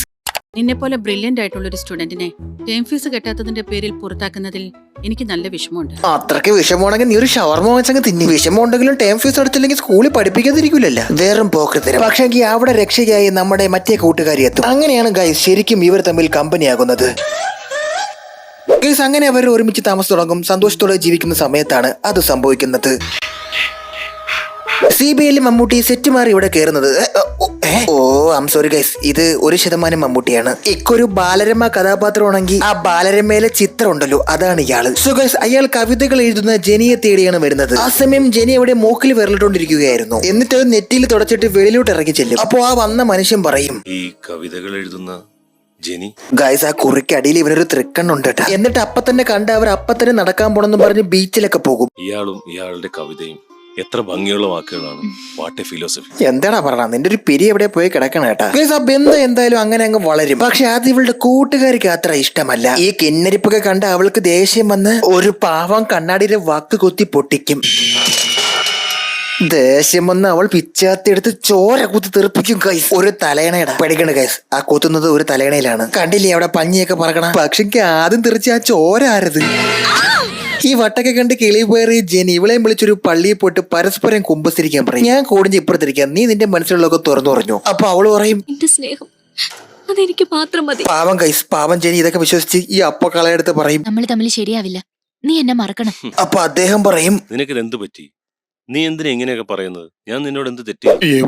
മധുനെ ഇമിറ്റേറ്റ് ചെയ്യണ. കണ്ണിൽ ലെൻസ് ഒക്കെ വെച്ചേക്കണ, അത് ഞാൻ ശ്രദ്ധിച്ചില്ലായിരുന്നല്ല. ഓ 100 രൂപയ്ക്ക് 5 കിടന്ന ലെൻസ്, കണ്ണൊക്കെ ഫ്യൂസ് ആയി പോയുള്ളൂ. എന്തായാലും അത് വെച്ചപ്പോ കൊള്ളാം, മുഖം നല്ല മൊണസാരോ എന്ന് പറഞ്ഞിരിക്കുന്നു. അതിനുശേഷം അളിയൻ പല രീതിയിലും ജെനിയുമായി കണക്ട് ആവാൻ നോക്കുമ്പോഴും അതൊന്നും നടക്കൂല. അതിനെല്ലാം കാരണം മറ്റേ ഇവളാണ്, ഈ കൂട്ടുകാരി. പക്ഷെ ഒരു ട്വിസ്റ്റ് ഉണ്ട്. കൂട്ടുകാരുടെ അടുത്ത് ഇവനെ വളക്കല്ലേ, ഇവനെ വളച്ച ശരിയാവൂല, ഇവൻ തന്തയേക്കാൾ മോശമാണെന്നൊക്കെ പറഞ്ഞിട്ട് നൈസായിട്ട് അവൾ ഇവനെ കറക്കി എടുക്കും. ചതി, കോടും ചതി. ഇതൊരു റെസ്റ്റോറന്റ് ആണ്. ഇവിടെ ഒരു സീനുണ്ട്. അതായത് ഇവർ ഓർഡർ ചെയ്ത ഭക്ഷണവും തൊട്ടപ്പുറത്തിരുന്ന ഫാമിലിയുടെ ഭക്ഷണവും തമ്മിൽ ഒന്ന് ഇന്റർചേഞ്ച് ആയി പോകും. അതൊന്നുമില്ല, ടേബിളിലിരിക്കുന്ന ഭക്ഷണം രണ്ടും അങ്ങോട്ടും ഇങ്ങോട്ടും ഇവള് കൊണ്ടുപോയി മാറ്റി വെക്കും. എന്നിട്ടേ സിമ്പിൾ. ഓസ്ട്രേലിയയിൽ ഞങ്ങൾക്കൊരു റെസ്റ്റോറന്റ് ഉണ്ട്, അതിന്റെ കുറച്ച് എക്സ്പീരിയൻസ്. എന്തോന്ന് ആ ടേബിളിൽ ഇരിക്കുന്ന ഭക്ഷണം എടുത്ത് ഈ ടേബിളിൽ കൊണ്ടുവെക്കണ എന്നാ എക്സ്പീരിയൻസ്? ആ കാര്യമൊക്കെ ചെയ്യണമെങ്കിൽ ഓസ്ട്രേലിയയിൽ റെസ്റ്റോറന്റ് ഒക്കെ വേണം ഗൈസ്. അത് കഴിഞ്ഞൊരു മഴയത്ത് ഇവർ രണ്ടുപേരും കൂടെ നനഞ്ഞുകൊണ്ട് വരും. 2 കവിതാക്കൾ മഴയത്ത് നനഞ്ഞുകൊണ്ട് വന്നാൽ എന്താണ് അവിടെ നടക്കുന്നത്? എങ്കിൽ ഇത്തവണ നിങ്ങളുടെ ഊഹം തെറ്റില്ല ഗൈസ്, അത് തന്നെ സംഭവിച്ചു. എവന്തര ഇങ്ങനെ ബാലങ്കി നേരെ പോലെ നോക്കണം. രാത്രിയുള്ള യോഗ പ്രാക്ടീസ് എല്ലാം കഴിഞ്ഞ് രാവിലെ അതേ കോലത്തിൽ വന്ന് വാതിൽ തുറക്കണൊരുത്തി. തുറക്കുമ്പോ ആരാ? നമ്മുടെ കൂട്ടുകാരി. ലോകത്താരെങ്കിലും ഇമാതിരി പരിപാടിയൊക്കെ കഴിഞ്ഞിട്ട് കോളിംഗ് ബെല്ല് അടിക്കുമ്പോ അതേപോലെ വന്ന് നിക്കോ? അതങ്ങനെ ഒരു മൊണ്ണ. പിന്നെ മറ്റവളാണെങ്കിൽ ചത്തോളമായ നടക്കിയിരുന്നു ഒരു കാരണം കിട്ടാനേ. നേരെ കടലിൽ ചടി ചാവാൻ പോകും. പക്ഷെ നൈസായിട്ട് കാല് പിടിച്ചത് സോൾവ് ചെയ്യും. എന്നാൽ അന്നേ ദിവസം രാത്രി ഒരു കൊടൂര സംഭവം അരങ്ങേറും. തന്റെ കാമുകനെ തട്ടിയെടുത്ത വാശിയിൽ ജെനി തന്റെ ആത്മൂത്ര കൂട്ടുകാരിനെ കഴുത്തിൽ കയറിട്ട് ഇല്ലാക്കും ഗൈസ്. ഇവള് ചാവുന്നതിന് മുന്നേ പ്രേതം വരുന്ന കേട്ടാ, മോൻ കണ്ടില്ലേ? പക്ഷെ തന്റെ കൂട്ടുകാരെ കൊന്ന സങ്കടത്തിൽ സ്വയം ഒരു കണ്ണാടിയിൽ തലയിടിച്ച് കണ്ണാടി ചില്ല് പൊട്ടിച്ച് താഴെയിട്ട് അതിൽ നിന്നൊരു പൂളെടുത്ത് സ്വയം കഴുത്തറുത്ത് ഡെത്താക്കും. അതോടുകൂടി രണ്ടുപേരും പടമാകും. ഓക്കെ ഗൈസ്, അപ്പൊ നമ്മുടെ ഫ്ലാഷ് ബാക്ക് എല്ലാം കഴിഞ്ഞിരിക്കുകയാണ്. ഇത്ര നേരം ഇവൾ കഥ പറഞ്ഞുകൊണ്ട് നിന്നതല്ലേ, പാവം കേട്ട് തളർന്നതല്ലേ, ഒരു അല്പം സമാധാനത്തിന് വേണ്ടി ഒരു ഹഗ് കൊടുക്കാം.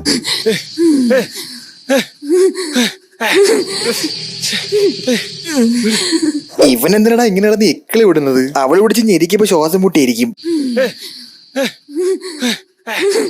കാലി കസേര എവിടെയെങ്കിലും കണ്ട ഇച്ചിരി നേരം കയറി ഇരി കേട്ട അതില് അഭിനയിച്ച് തളർന്നല്ലേ. രാത്രി ഇത്ര സംഭവമൊക്കെ നടന്നെങ്കിലും അതൊന്നും അറിയാതെ പിറ്റേ ദിവസം രാവിലെ പുള്ളിക്കാരൻ നേരെ ചെന്ന് പത്രം എടുത്ത് വായിക്കും. അപ്പൊ പത്രത്തിൽ അതാ ഒരു വമ്പൻ ടിസ്റ്റ്. ഗൈസ്, ആദ്യം മുതലേ ഇങ്ങനെ കൂടെ ഉണ്ടായിരുന്ന മറ്റവനില്ലേ, അയാൾ 24 മണിക്കൂർ മുന്നേ ചത്തന്ന്. അതായത് ആദ്യം ഒരു ആക്സിഡന്റ് കാണിച്ചില്ലേ, അവിടെ മരിച്ചത് ഇദ്ദേഹമായിരുന്നു. എന്നിട്ടാണ് ഈ പാവത്തിന് ഇത്രയും പെടാപ്പാട് പെടുത്തിയത്. ഗൈസ്, ലാപ്ടോപ്പിന് അകത്തൊരു പ്രേതം കയറിയിരിക്കണം ഗൈസ്. എന്നിട്ട് റൂമിനകത്ത് കാറ്റടിക്കും. ജീവനില്ലാത്ത ആ പേപ്പർ വരെ അനങ്ങി. എന്നിട്ട് താൻ എന്തോ അനങ്ങുന്നില്ല കൈയൊക്കെ. ഇവരൊക്കെ ശരീരം അനങ്ങാതെ അഭിനയിക്കും. ഏകദേശം പടം കഴിയാറായി. ഇനി ഇതിൽ പിന്നെയും ഒരു ട്വിസ്റ്റ് ഉണ്ട്. നിങ്ങൾ ഈ കാണുന്നത് പ്രസന്റ് ടൈം ആണ്.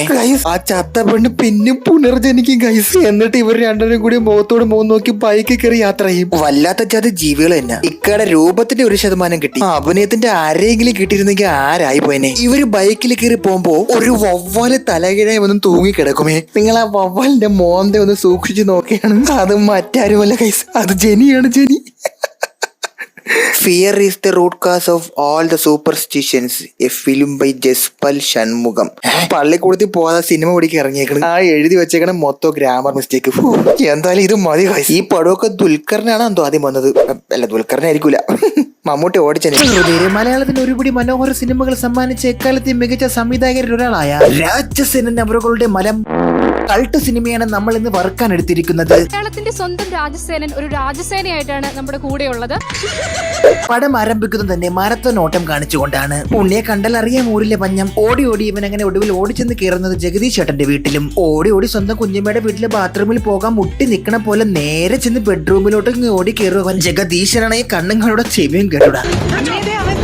അല്ല, ഈ 6 പൊക്കും 100 കിലോയുള്ള ഇവൻ നെടുനീളം മുമ്പ് നിൽക്കുമ്പോ തള്ളക്കി കണ്ടുവിടുന്നാണ്. ഒരുവിധം ടോമാഞ്ചറി കളിച്ച് അവനെ താഴെ കൊണ്ടുവരുമ്പോ ഓടി വന്ന് കെട്ടിപ്പിടിക്കാൻ 2 പേര് റെഡിയെ താഴെ നിൽക്കുകയാണ് കാവല്. ഇങ്ങനെ പിടിക്കുമ്പോ ഒരു സുഖം. പിടിച്ചു നിർത്തി അവൻ അവന്റെ വായിന്ന സത്യം അങ്ങ് പറയും. അതായത് അവൻ കള്ളനല്ല, കൊലപാതകിയല്ല, കാബാലികനല്ല. ജീവൻ രക്ഷിക്കാൻ വേണ്ടി ഓടിക്കേറി കക്കൂസ് തപ്പിയതാണ്. ഇത് കേട്ടതും മനസ്സല്ല ജഗദീശൻ അവനോട് പറയാം അവിടെ കയറി താമസിച്ചോളാം ഒറ്റ രാത്രി. എന്തൊരു നല്ല മനുഷ്യൻ. എന്താണ് അവൻ വല്ല ഹമാസ് തീവ്രവാദിയാണെങ്കിലാ, അതും അല്ലെങ്കിൽ ഇവൻ വല്ല ഗ്ലൂക്കോസും അടിച്ചിട്ടാണ് വന്ന് കയറിയതെങ്കിലോ. എനിവേ, പുട്ടും കടലയും കയറ്റുന്ന ചെറുക്കനെ കാണിച്ച് കഥ തുടരും. ഇനി അവൻ ആരാണെന്നല്ലേ, ഇവനാണ് വൈഗർഫൻ. അങ്ങനല്ല, വധൂരൻ. വൈദർശന അത് തന്നെ, അതാണിവൻ. ഇവന്റെ അച്ഛനും അമ്മയും വീടും വരെ ഭയങ്കര വലുതാണ്. അച്ഛനാണ് DK. എന്നിട്ടൊരു ഫോൺ എടുത്ത് അതിൽ എന്തൊക്കെയോ എഴുതി വെച്ചേക്കുന്നത് കാണിച്ചു തരും. അതെന്താണെന്ന് വെച്ചാൽ അതെനിക്ക് മനസ്സിലായില്ല. ബാക്കി നമുക്ക് മുന്നോട്ട് പോകാം. പിന്നെ അവിടെ നിന്ന് കുറച്ച് പഴയ കാലത്തോട്ട് ഒരു തിരിഞ്ഞു നോട്ടം. പഴമയുടെ മാധുര്യം. സീനുകളൊക്കെ നൊസ്റ്റു അടുപ്പിക്കും. ആ സീനുകളൊക്കെ കണ്ട് നമ്മൾ പേടിച്ചിരിക്കുമ്പോ അത് കേട്ടതും എല്ലാവരും തെറിയും വിളിച്ച് ഇറങ്ങി അങ്ങ് പോകും. അവർക്ക് എന്താണെന്നറിയില്ല, ആമ്പിളേറെ ഇഷ്ടമല്ല. പക്ഷെ ഇതൊക്കെ ഞാൻ എവിടെയോ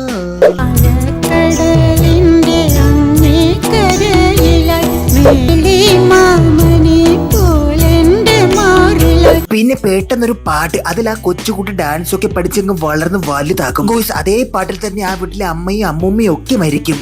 യെസ്, നമ്മുടെ നായകന്റെ എൻട്രി. നായകനെ കാണിക്കുമ്പോഴേ ഒരു സീനുണ്ട്. ഇത്തിരി പോലും മീശ അവിടെ പൊങ്ങിയിരിക്കുന്നതിൽ എന്തിനാടാ ഇത്ര കടി? അതിന്റെ തുമ്പിൽ ആരും ഓണത്തിന് ഊഞ്ഞാലെന്ന് കേട്ടി കാണാൻ പോണില്ലല്ലേ. ആരടാ ഇതിന്റെ ഡയലോഗ് എഴുതിയത്? സോ ഗൈസ്, നമ്മുടെ ഈ DK വലിയൊരു സാമൂഹിക വിരുദ്ധനാണ്.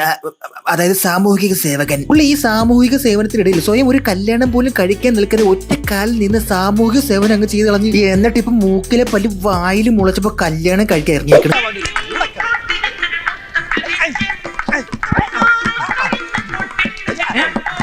എന്തായാലും ഇപ്പോഴെങ്കിലും ഒരു നല്ല ബുദ്ധി തോന്നിയല്ലോ. 8 വയസ്സുള്ള ഒരു കുട്ടിയുടെ അമ്മയെ കേട്ടാൻ അദ്ദേഹം അങ്ങ് തീരുമാനിക്കും. കൊച്ചു പിള്ളേരെ കയ്യിലടക്കുള്ള ട്രിക്കൊക്കെ TKയുടെ കയ്യിൽ ഉണ്ട് കേട്ടോ. എന്തായാലും എളിമയുടെ ഒരു സബ് രജിസ്ട്രാർ ഓഫീസിൽ വെച്ച് ആ ചടങ്ങ് അങ്ങ് നടത്തും. സുഹൃത്തുക്കളെ, കല്യാണം കഴിഞ്ഞ ആദരത്തിന് നമ്മൾ എന്ത് ചെയ്യും ഗോയ്സ്? പക്ഷെ അതൊന്നുമല്ല ഗോയ്സ്, നമ്മുടെ TK ഉണ്ടല്ലോ, TK പുള്ളി ചത്തും മണ്ണടിച്ച് അമ്മൂമ്മയുടെ കവിത എടുത്തു വെച്ച് വായിക്കും. എല്ലാരും കരയുന്ന സമയത്ത് എന്റെ കവിത മണ്ണാൻ കേട്ട. അത് കഴിഞ്ഞ് അവര് ചോറ് നിന്ന് കിടന്നുറങ്ങും. അല്ല, അതിനിടയിൽ കരിഞ്ഞ പൊരിച്ച മീനിന് പകരം ഇയാൾ എന്തോ ഒരു സാധനം കൊച്ചിന്റെ വായിൽ വെച്ച് കൊടുക്കുന്നുണ്ട്. എന്നിട്ട് അവർ കിടന്നുറങ്ങും. പിറ്റേ ദിവസം രാവിലെ കല്യാണം കഴിഞ്ഞ ആദ്യരാത്രി ഭാര്യയും കെട്ടിപ്പിടിച്ച് ഉറങ്ങാത്ത TK അവളെ കൊച്ചിനെ തോളത്തിട്ട് കിടന്നുറങ്ങും. Just what guys. അതിനുശേഷം എണീറ്റ് പല്ല് പോലും തേക്കാതെ വന്നിരുന്ന ഒരു ക്ലാസിക്കൽ പാട്ടങ്ങ് പാടും. വീണ്ടും പ്രസന്റ് ഡേയിലേക്ക് ഷിഫ്റ്റ് ആയി. ചെറുക്കൻ ഈ കഥ എന്തിനാണ് ഇന്നലെ കണ്ട് ഇവരോട് പറയണമെന്ന് എനിക്ക് ഇപ്പോഴും മനസ്സിലായില്ല. എന്തായാലും എന്റെ ഭർത്താവേ. ശേഷം ആദ്യരാത്രി ഒന്നും നടക്കാത്തതിന്റെ ക്ഷീണത്തിൽ കുളിച്ചു നിൽക്കുന്ന നായികയെ ടീക്കയുടെ അമ്മാമൻ ഒരു കാമപ്പോത്ത് കേറി അങ്ങ് കബളിപ്പിക്കാൻ ശ്രമിക്കും. അല്ല കിളവന്മാരെല്ലാം കൂടി വിത്തുകളെ പോലെ കെട്ടാമൂത്ത് നടക്കുവാണ്. മൊണ്ണാള് സ്വന്തം ഭാര്യയെ കയറി പിടിക്കാൻ ശ്രമിച്ച ഒരുത്തനെ നിങ്ങൾ എങ്ങനെ ഡീൽ ചെയ്യും ഗൈസ്? പറ, നിങ്ങൾ പറ. ഇനി നമ്മൾ എന്ത് ചെയ്താലും ടീക്കെ പറയും അമ്മാവനെന്നുള്ള സകല ബഹുമാനം നിലനിർത്തി ഞാൻ പറയും. ബഹുമാനോ? അയ്യോ എന്തൊരു നന്മമരം. ഇയോടോ വാത്സല്യ പുത്ര മൊണ്ണേശ്വര. ചാണകം തളിച്ച് ചൂല് കൊണ്ട് അടിക്കാതെ ബഹുമാനിച്ച് പറഞ്ഞു വിട്ടേക്കണ്. കുറച്ച് എണ്ണയും ഒഴിച്ച് തിരിയും കത്തിച്ച് പൂജാമുറിയിൽ പിടിച്ചിരുത്താത്തത്. ശേഷം അന്നേ ദിവസം രാവിലെ നടന്ന ട്രോമ ഓർത്ത് ഭാര്യ ടീക്കയോട് അയാൾ പറഞ്ഞ കാര്യം അങ്ങ് തർജ്ജമ ചെയ്ത് പറയും. ഈ ഒരു മരുഭൂമി എന്ന് എനിക്കറിയാം, അവിടെ നനച്ചിട്ട് പോകാൻ ഞാൻ കരുതി. എന്നിട്ട് പറയും ഒരുമാതിരി കല്യാണം കഴിച്ച് വിളിച്ചു വരുത്തിയിട്ട് കരുക്കിനകത്ത് വെള്ളമില്ലെന്ന് പറയരുത്. ഞാൻ പോണെന്റെ പാട് നോക്കി. അപ്പോ ഉണ്ടല്ലോ നമ്മുടെ ടീക്ക എന്ത് ചെയ്യുമെന്നോ, ഒരു ബൈക്കൊക്കെ എടുത്ത് നായികയുമായി എവിടെയെങ്കിലും ഡ്യൂറ്റ് അടിക്കാൻ പോകുമെന്നാണോ നിങ്ങൾ വിചാരിക്കുന്നത്? അല്ല ഗൈസ്, ടീക്ക ഇങ്ങനെ ചെയ്യും. ഇതുപോലൊരു മരപ്പഴത്തിനെ ഞാൻ കണ്ടിട്ടില്ലേ എന്റെ പൊന്നു ഭർത്താവേ. പെണ്ണും പുള്ള ചോദിച്ചപ്പോ ഡിപ്ലോമാറ്റിക് ആയിട്ട് ആൻസർ കൊടുത്തവൻ. പക്ഷെ അത് കഴിഞ്ഞൊരു രാത്രി നമ്മൾ ടീക്ക് ഭാര്യയ്ക്ക് ഒരു ഉമ്മ കൊടുക്കുന്നുണ്ടേ. പെട്ടെന്ന് വയറിളക്കം വന്നോണ്ടാണെന്ന് അറിയില്ല, അന്തം പൊട്ടി തിരിയുന്നുണ്ട്. ഈ വിഷയമൊക്കെ ഭാര്യയുടെ വീട്ടിലിറങ്ങി കുടുംബക്കാർ മൊത്തം വരും. അവിടെ ആര് വന്നാലും ഒരു കൂസലും ഇല്ലാതെ കട്ടിൽ കാലം നീട്ടിയിരുന്ന് ലാപ്ടോപ്പിൽ കളിച്ചോണ്ടിരിക്കും ടീക്കെ. എന്നിട്ടേ ഒരു ഡയലോഗും. ഞാൻ അങ്ങോട്ട് വരാനിരിക്കുകയായിരുന്നു. ഈ സീനൊക്കെ കഴിഞ്ഞ് ഇതിനിടയിൽ പിന്നെയും സ്വന്തം ഭാര്യയെ കയറി പിടിച്ചവനെ വീണ്ടും കാണുന്നുണ്ട് റോഡിൽ വെച്ച്. ടീക്കെ അപ്പൊ അവന് കാശ് കൊടുത്തു വിടും. എത്ര നല്ലവൻ, ആധുനിക മനുഷ്യൻ. ഈ സീനൊക്കെ കഴിഞ്ഞ് ഒരു കാര്യമില്ലാതെ നമ്മൾ ടീക്കെ ഉണ്ടല്ലോ, ടീക്കെ ഈ ചെറുക്കനെ കയറി കൊലപാതകിക്കാൻ ശ്രമിക്കും. ഇടച്ചെണക്ക നല്ല തടിയും തൊണ്ടും ഉണ്ടല്ലോ, അങ്ങനെ പെടലേക്ക് ഒരെണ്ണം കൊടുത്ത് ഉറക്കാൻ ശ്രമിക്കാത്ത അവ ഇറങ്ങി ഓടയില്ല. അവിടെ കയറി പഴം മെഴിഞ്ഞോലെ ഇരിക്കുന്നു. അവസാനം ഇവ ഇറങ്ങി ഓടും ഗൈസ്. ആ ഓട്ടമാണ് ജഗദീഷിന്റെ വീട്ടിൽ വന്ന് നിൽക്കണത്, പുട്ടും കടലയും തിന്ന്. അത് കഴിഞ്ഞ് സിനിമയിലോട്ട് ഇന്ദ്രൻസും വന്ന്, പിന്നെ പിണങ്ങിപ്പോയ ഭാര്യയും വന്ന്. ഇത്രയും വിപ്ലവമൊക്കെ ഉണ്ടായിട്ട് ഒന്നും അറിയാത്ത പോലെ വേറെ ഏതോ ലോകത്തിരുന്ന് കല്ല് വിട്ട് തോക്ക് നോക്കി ഇരിക്കുകയാണ് ടീക്കെ. Very natural acting. ഇനി ഈ സിനിമയിൽ ഇന്ദ്രൻസിന്റെ റോൾ എന്താണെന്ന് അറിയുമോ? മാടമ്പള്ളിയിലെ മനോരോഗിയെ കണ്ടെത്തൽ. അങ്ങനെ ഇന്ദ്രൻസ് ആരും വെറുതെ ടീക്കയുടെ വീട്ടിനകത്ത് കയറി പരിശോധിക്കും. അവിടെ ഒരു പെട്ടിൽ നിന്ന് തോക്കും കത്തിയും ഒക്കെ കണ്ടെത്തും. പോലത്തിന് കുറെ വിഗും സൺസ്ക്രീനും ബോഡി ലോഷനും ഒക്കെ. അല്ല ഇയാൾക്ക് ഇത് എന്തിനീ രാത്രി വേഷന്മാരോ? എന്തായാലും പക്ഷെങ്കിൽ പുള്ളിക്ക് എന്തോ ഒരു കുഴപ്പമുണ്ട്. ഇതൊക്കെ മനസ്സിലാക്കാനായിട്ട് നമ്മുടെ ഇന്ദ്രൻസ് ഒടുവിൽ ഒരു കാതകന്റെ വേഷം കെട്ടി പുള്ളിയുടെ ബാക്ക്ഗ്രൗണ്ട് ഒക്കെ കണ്ടെത്താൻ അങ്ങ് ഇറങ്ങും. അങ്ങനെ ഇന്ദ്രൻസ് ഒരുപാട് അലഞ്ഞ ശേഷം പടം ചാന്തപൊട്ടിൽ നിന്ന് പൂർണ്ണമായും മണിച്ചിത്ര താഴിലേക്ക് ഷിഫ്റ്റ് ചെയ്തിരിക്കുകയാണ് ഗൈസ്. എന്തായാലും ഇന്ദ്രൻസ് ഒടുവിൽ കറങ്ങി തിരിഞ്ഞ ടീക്കയുടെ അടുത്തെത്തി പറയും ഭരതനാട്യം കളിക്കാൻ.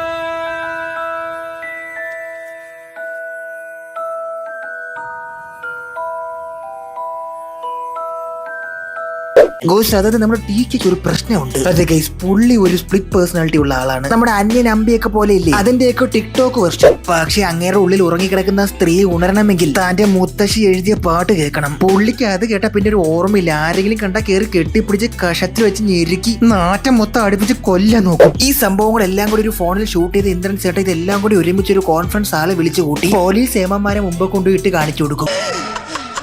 അങ്ങനെ ടീക്കെ ഒഴുകി ഈ സ്പ്ലിറ്റ് പേഴ്സണാലിറ്റി എല്ലാവരും അറിയും. ഗൈസ്, ഇനി ഞാനൊരു സത്യം പറട്ടെ ഗൈസ് നിങ്ങളോട്. ഈ ടീക്കെ ഇല്ലേ ടീക്കെ, ഇയാൾ ഡാൻസ് പഠിക്കണമെന്ന മോഹമായി ഒരു പെൺകുട്ടിയെ വീട്ടിൽ വിളിച്ചു വരുത്തി കെട്ടിപ്പിടിച്ച് ഞെക്കി കൊല്ലും. ഒടുക്കം ഇയാളുടെ പരാക്രമം കൊണ്ട് ഗതി കെട്ട് പൊറുതി മുട്ടി ഇങ്ങയുടെ ഉറ്റ മിത്രമായ രഘു അമ്മൂമ്മയുടെ പാട്ട് വെച്ച് അയാളിലെ മനോരോഗിയെ പുറത്തെടുത്ത് അത് മൊബൈൽ ഷൂട്ട് ചെയ്ത് കാണിച്ചു കൊടുക്കും. അപ്പോൾ ടീക്കെ ഒരു ഭാവം അങ്ങോട്ട് ഇടും.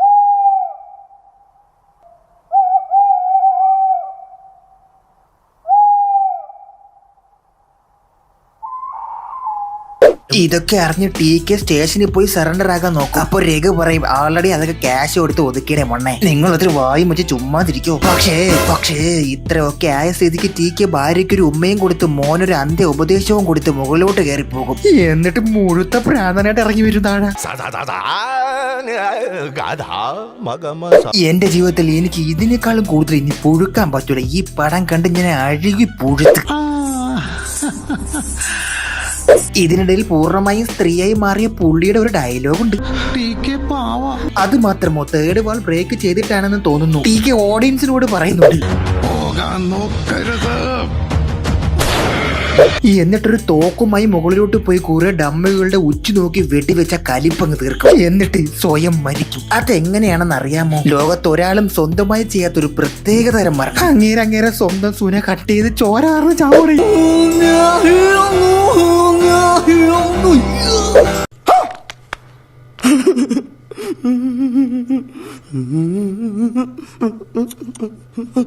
ഇതോടുകൂടി പടം ശുഭം. സാധാരണ എല്ലാരും മരിക്കുമ്പോൾ 16 എന്തിനോട് എടുക്കണമെങ്കിൽ ടീക്ക് മരിക്കുമ്പോൾ വീട്ടിൽ സുന്നത്ത് കല്യാണമാണ് എടുക്കണം. ബഹുമാനപ്പെട്ട രാജസ്നേഹൻ സാർ, നമ്മുടെയൊക്കെ കുട്ടിക്കാലം അതിമനോഹരവും പൊട്ടിച്ചിരുടെ മാലപ്പടക്കവും തന്ന താങ്കളാണ് ഈ പടം സീരിയൽ പോലെ എടുത്ത് പണി വെച്ചിരിക്കുന്നതെന്ന് ഓർക്കുമ്പോൾ ഒടുവിൽ ഇത് ഒരു നൂറ്റാണ്ടെടുത്ത് കണ്ടു തീർത്ത എനിക്ക് ഞാൻ തന്നെ ഒരു സമാധാനത്തിനുള്ള ഓസ്കാർ സമ്മാനിച്ചിരിക്കുന്നു. കൈ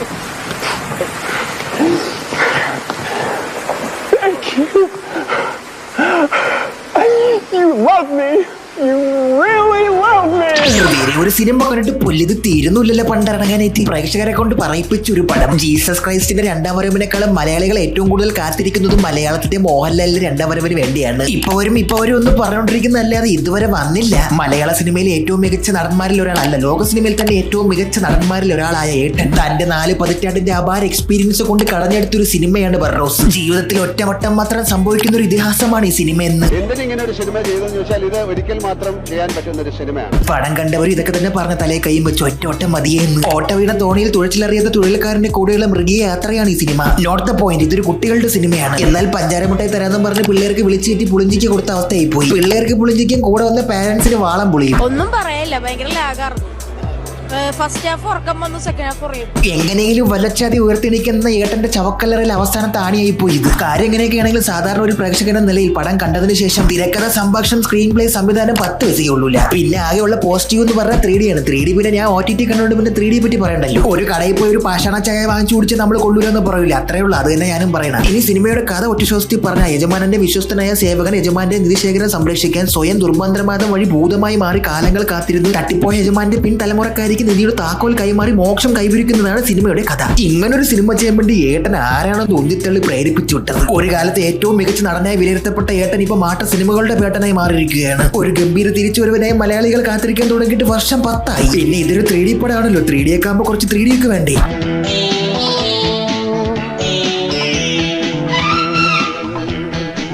അല്ലേട്ട ഇത് എന്താണിത്? ഇത് കണ്ടപ്പോ ചുമരി തൂങ്ങിക്കിടക്കണ ഫാനാണ് എനിക്ക് ഓർമ്മ വന്നത്. വായിലൊരു ബൾബും കൂടി കടിച്ചു പിടിച്ചിരുന്നെങ്കിൽ സീലിംഗിന് ലൈറ്റ് ആയിട്ടെങ്കിലും നിൽക്കായിരുന്നു. ശരിക്കും ഞാനൊരു സത്യം പറഞ്ഞ ഇപ്പോഴത്തെ പിള്ളേര് ഡോക്ടർ സ്ട്രേഞ്ചിൽ ഇന്റർ ഡൈമെൻഷൻ ഒക്കെ പോണ സീനൊക്കെ കണ്ടാണ് വളരണം. അവരെ മുന്നേക്ക് ഈ മൈഡിൽ കുടിച്ച് അതിന് എഫക്റ്റ് ആയി കൊണ്ടുവച്ച് കഴിഞ്ഞാൽ ഒന്നുമേ തോന്നൂല. എന്നരുത് ഇതൊന്നും മോശമാണെന്ന് ഞാൻ പറയുന്നില്ല. അല്ല, ഈ വെറുതെ നടന്നുകൊള്ള ഭൂതം എന്തെങ്കിലും ചെവരി കൂടെ കയറി ഓടിയാ അതെനിക്ക് മനസ്സിലായില്ല. ശരിക്കും നിങ്ങളുടെ കയ്യിൽ ഒരുപാട് കാശുണ്ടെങ്കിൽ നിങ്ങൾക്ക് ഒരുപാട് ക്യാമറയും വെറൈറ്റി ഓഫ് എക്യുപ്മെന്റ്സും ഒക്കെ വാങ്ങിച്ച് വീട്ടിൽ വെച്ചിട്ട് അതെല്ലാം സമയം എടുത്ത് നിങ്ങൾക്ക് ഓപ്പറേറ്റ് ചെയ്യാൻ പഠിക്കാം. But that doesn't make you better cameraman. ഒരുപാട് ക്യാമറയോ എക്യുപ്മെന്റ്സോ കൈവശം ഉണ്ടെന്ന് കരുതി നിങ്ങളൊരു നല്ല സ്കിൽഫുൾ ആയിട്ടുള്ള ക്യാമറമാൻ ആകണമെന്നില്ല. നിങ്ങൾ അതിൽ എക്സെപ്ഷനിലോ കഴിവുള്ള ഒരു വ്യക്തിയായി മാറണമെന്നില്ല. സിംപിളി നിങ്ങൾ ആ ക്യാമറകളെല്ലാം ഓപ്പറേറ്റ് ചെയ്യാൻ പഠിക്കും എന്ന് മാത്രം. ഉദാഹരണം പോലെ നിങ്ങളുടെ കയ്യിൽ ഒരുപാട് കാശുണ്ടെങ്കിൽ നിങ്ങൾക്ക് കാശ് മുടക്കി ഒരു സിനിമ എടുക്കാം. പക്ഷേ ആ സിനിമ ഒരു നല്ല സിനിമ ആകണമെന്ന് നിർബന്ധമില്ല. ഇനി ഐമാക്സ് ക്യാമറ അല്ല, അതിന് മുകളിലുള്ള ഏത് ക്യാമറ കൊണ്ട് എന്ത് ടെക്നിക്സ് ഉപയോഗിച്ചും അത് ഷൂട്ട് ചെയ്താലും അതെല്ലാം എങ്ങനെ എവിടെ പ്ലേസ് ചെയ്ത് എങ്ങനെ ആൾക്കാരിലേക്ക് എത്തിക്കണം, എന്നാൽ എങ്ങനെ രസിക്കുമെന്ന് മനസ്സിലാക്കാൻ കഴിവില്ലാത്തൊരു വ്യക്തിക്ക് അത് നല്ലൊരു സിനിമയാക്കി കൺവേർട്ട് ചെയ്യാൻ പറ്റില്ല. ഈ പടം വെറും 2.5 മണിക്കൂറില്ല, ഏകദേശം 48 മണിക്കൂർ എന്നാണ് എന്റെ ഒരു കണക്ക്. എനിക്ക് ഈ മരഭൂതം സിനിമ കണ്ടു തീർക്കാൻ ഏകദേശം 48 മണിക്കൂർ എടുത്ത് 2 ദിവസം. നമുക്കൊരു പാഷൻ ഉണ്ടെങ്കിൽ ആ പാഷൻ നമ്മൾ വിടാതെ പിന്തുടരണം എന്ന ഉപദേശം ഏട്ടനിൽ നിന്ന് ഞാൻ സ്വീകരിക്കുന്നു. പക്ഷേ ആ പാഷൻ കൊണ്ട് നമുക്ക് മനസ്സംതൃപ്തിയും സമാധാനവും കിട്ടുന്നത് പോലെ മറ്റൊരാൾക്കും കിട്ടണമെന്നില്ല. അത് കിട്ടണമെങ്കിൽ നമ്മൾ ആ പാഷനിൽ കാലത്തിന് അനുയോജ്യമായ പല ചേരുവകളും ചേർക്കേണ്ടിയിരിക്കുന്നു. പിന്നെ ഈ പടത്തിലെ VFX, ക്യാപ് കട്ടും ഗ്രീൻ സ്ക്രീനും കുപ്പയുള്ളതും തന്നെ ഞാൻ ഉണ്ടാക്കി തരാം. ഇതിനേക്കാളും നല്ല VFX.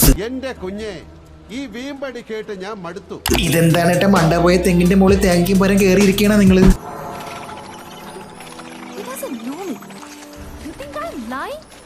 ഇതെന്തര കാല് നിലത്തൊടൂലേ? മുള്ളാണിപ്പന്റെ ബാധ കയറിയ പഴയതുപോലെ ഓടാൻ വയ്യ, അതുകൊണ്ട് പോസ്റ്റ് പ്രൊഡക്ഷൻ സമയത്ത് ഏട്ട ഇതൊന്നും കണ്ടില്ലേ എന്റെ എമ്പുര?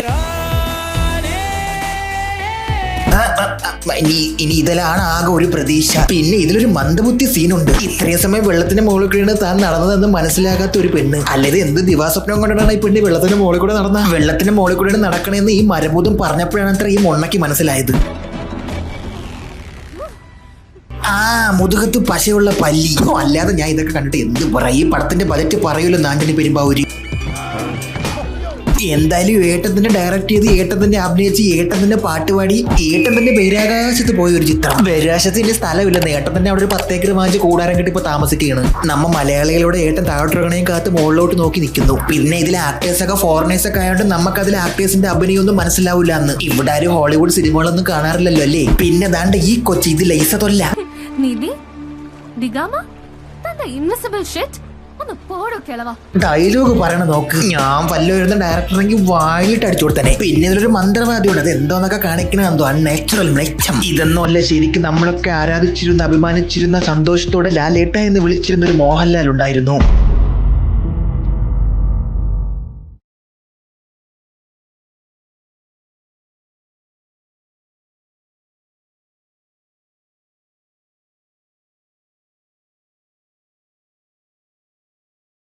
ഇനി ഒരു നാൾ തിരിച്ചു വരുമെന്ന പ്രതീക്ഷയിൽ നമ്മൾ മലയാളികൾ കണ്ടിൽ എണ്ണ ഒഴിച്ചു കാത്തിരിക്കുന്നു. മീൻവെയിൽ ഇത് ഇവിടെ നസ്രിയ നുസ്രീമിനെ മനസ്സിൽ കണ്ട് ഒരു സിനിമ എഴുതണമെന്ന് കരുതിയിരിക്കവേ അയാൾ തന്റെ സിനിമാ കരിയറിനോട് വിരസത കാണിച്ചിരിക്കുമ്പോൾ എഴുതിയ സിനിമ ഇനി എന്ത് ചെയ്യുമെന്ന് കരുതിയിരിക്കുമ്പോഴാണ് വ്ലോഗേശ്വർ കുടുംബത്തിലെ വ്ലോഗേശ്വരിയായ അഹാന കൃഷ്ണൻ അവിടെ ഉണ്ടല്ലോ. എന്നാ പിന്നെ ഈ പടം അവരെ കൊണ്ട് അങ്ങ് ചെയ്യിപ്പിക്കാം എന്ന് കരുതി എടുത്ത് പടച്ചു വെച്ച ഒരു പടമാണ് നാൻസി റാണി. ഒറ്റ വരിയിൽ ഞാൻ ഈ പടത്തിന്റെ ഫുൾ കഥയും നിങ്ങൾക്ക് പറഞ്ഞു തരട്ടെ. മമ്മൂക്കയുടെ അകാലത്തിൽ പൊലിഞ്ഞ ആരാധനയുള്ള ഒരു പെൺകുട്ടി തന്റെ സിനിമാ മോഹവുമായി നടക്കുന്നു.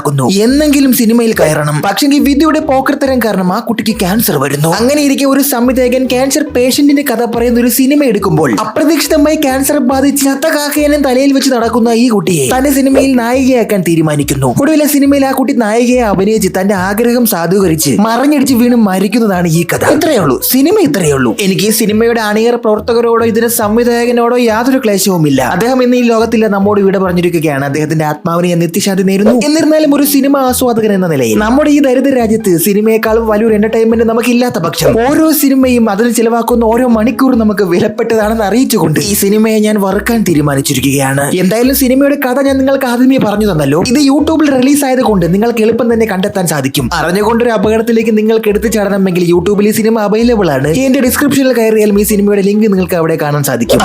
ഇനി അഹാന പറയുന്നത് കൊണ്ട് ഒന്നും തോന്നല്ലേ. അഹാന ഇടയ്ക്കിടയ്ക്കൊക്കെ മാൽദീവ്സിലൊക്കെ പോയി കുറച്ച് ഫോട്ടോകളൊക്കെ ഇൻസ്റ്റാഗ്രാമിൽ അപ്ലോഡ് ചെയ്ത് നമ്മളേക്ക് ഒന്ന് രസിപ്പിച്ചൂടെ? എന്തിനാണ് ഇങ്ങനെ സിനിമയിൽ അഭിനയിക്കുന്നത്? നോക്കൂ, ഞാൻ നിങ്ങളെ ഒന്നും പറയില്ല. കാരണം എന്തുകൊണ്ടാണ് ഈ സിനിമയുടെ പ്രൊമോഷൻ ഭാഗങ്ങളിൽ നിങ്ങൾ പങ്കെടുക്കാത്തതെന്ന് എനിക്ക് ഈ സിനിമ കണ്ടപ്പോൾ നന്ദി ബോധ്യമായി. മനുഷ്യരാരെങ്കിലും സഹനശക്തി വെച്ച് ഈ സിനിമ തിയേറ്ററിൽ പോയിരുന്ന് കാണോ? അമ്മയുടെ ഇത് എന്തോന്ന് അവരതോടെ മര്യാദക്ക് അഭിനയിക്കുന്നവർ ഒരു ഓവർ ആക്ടിങ് എന്ന സിനിമയിൽ. ഇനി ഡബിങ്ങിന്റെ കാര്യമാണെങ്കിൽ പറയേ വേണ്ട. അഹാന തന്നെയാണ് ഈ പടം ഡബ് ചെയ്തിരുന്നെങ്കിൽ അഹാനയുടെ ബ്ലോഗ് ആണെന്ന് വിചാരിച്ചെങ്കിലും കുറച്ചു നേരം കാണാമായിരുന്നു. ഇതിപ്പോ അഹാനക്ക് ഡബ് ചെയ്തേക്കുന്നത് ഏതാ ആന്ത്രാക്സ് പൊടി വലിച്ച പെണ്ണാണ്. ഓ അവന്റെ ഉണ്ണിയേട്ടൻ.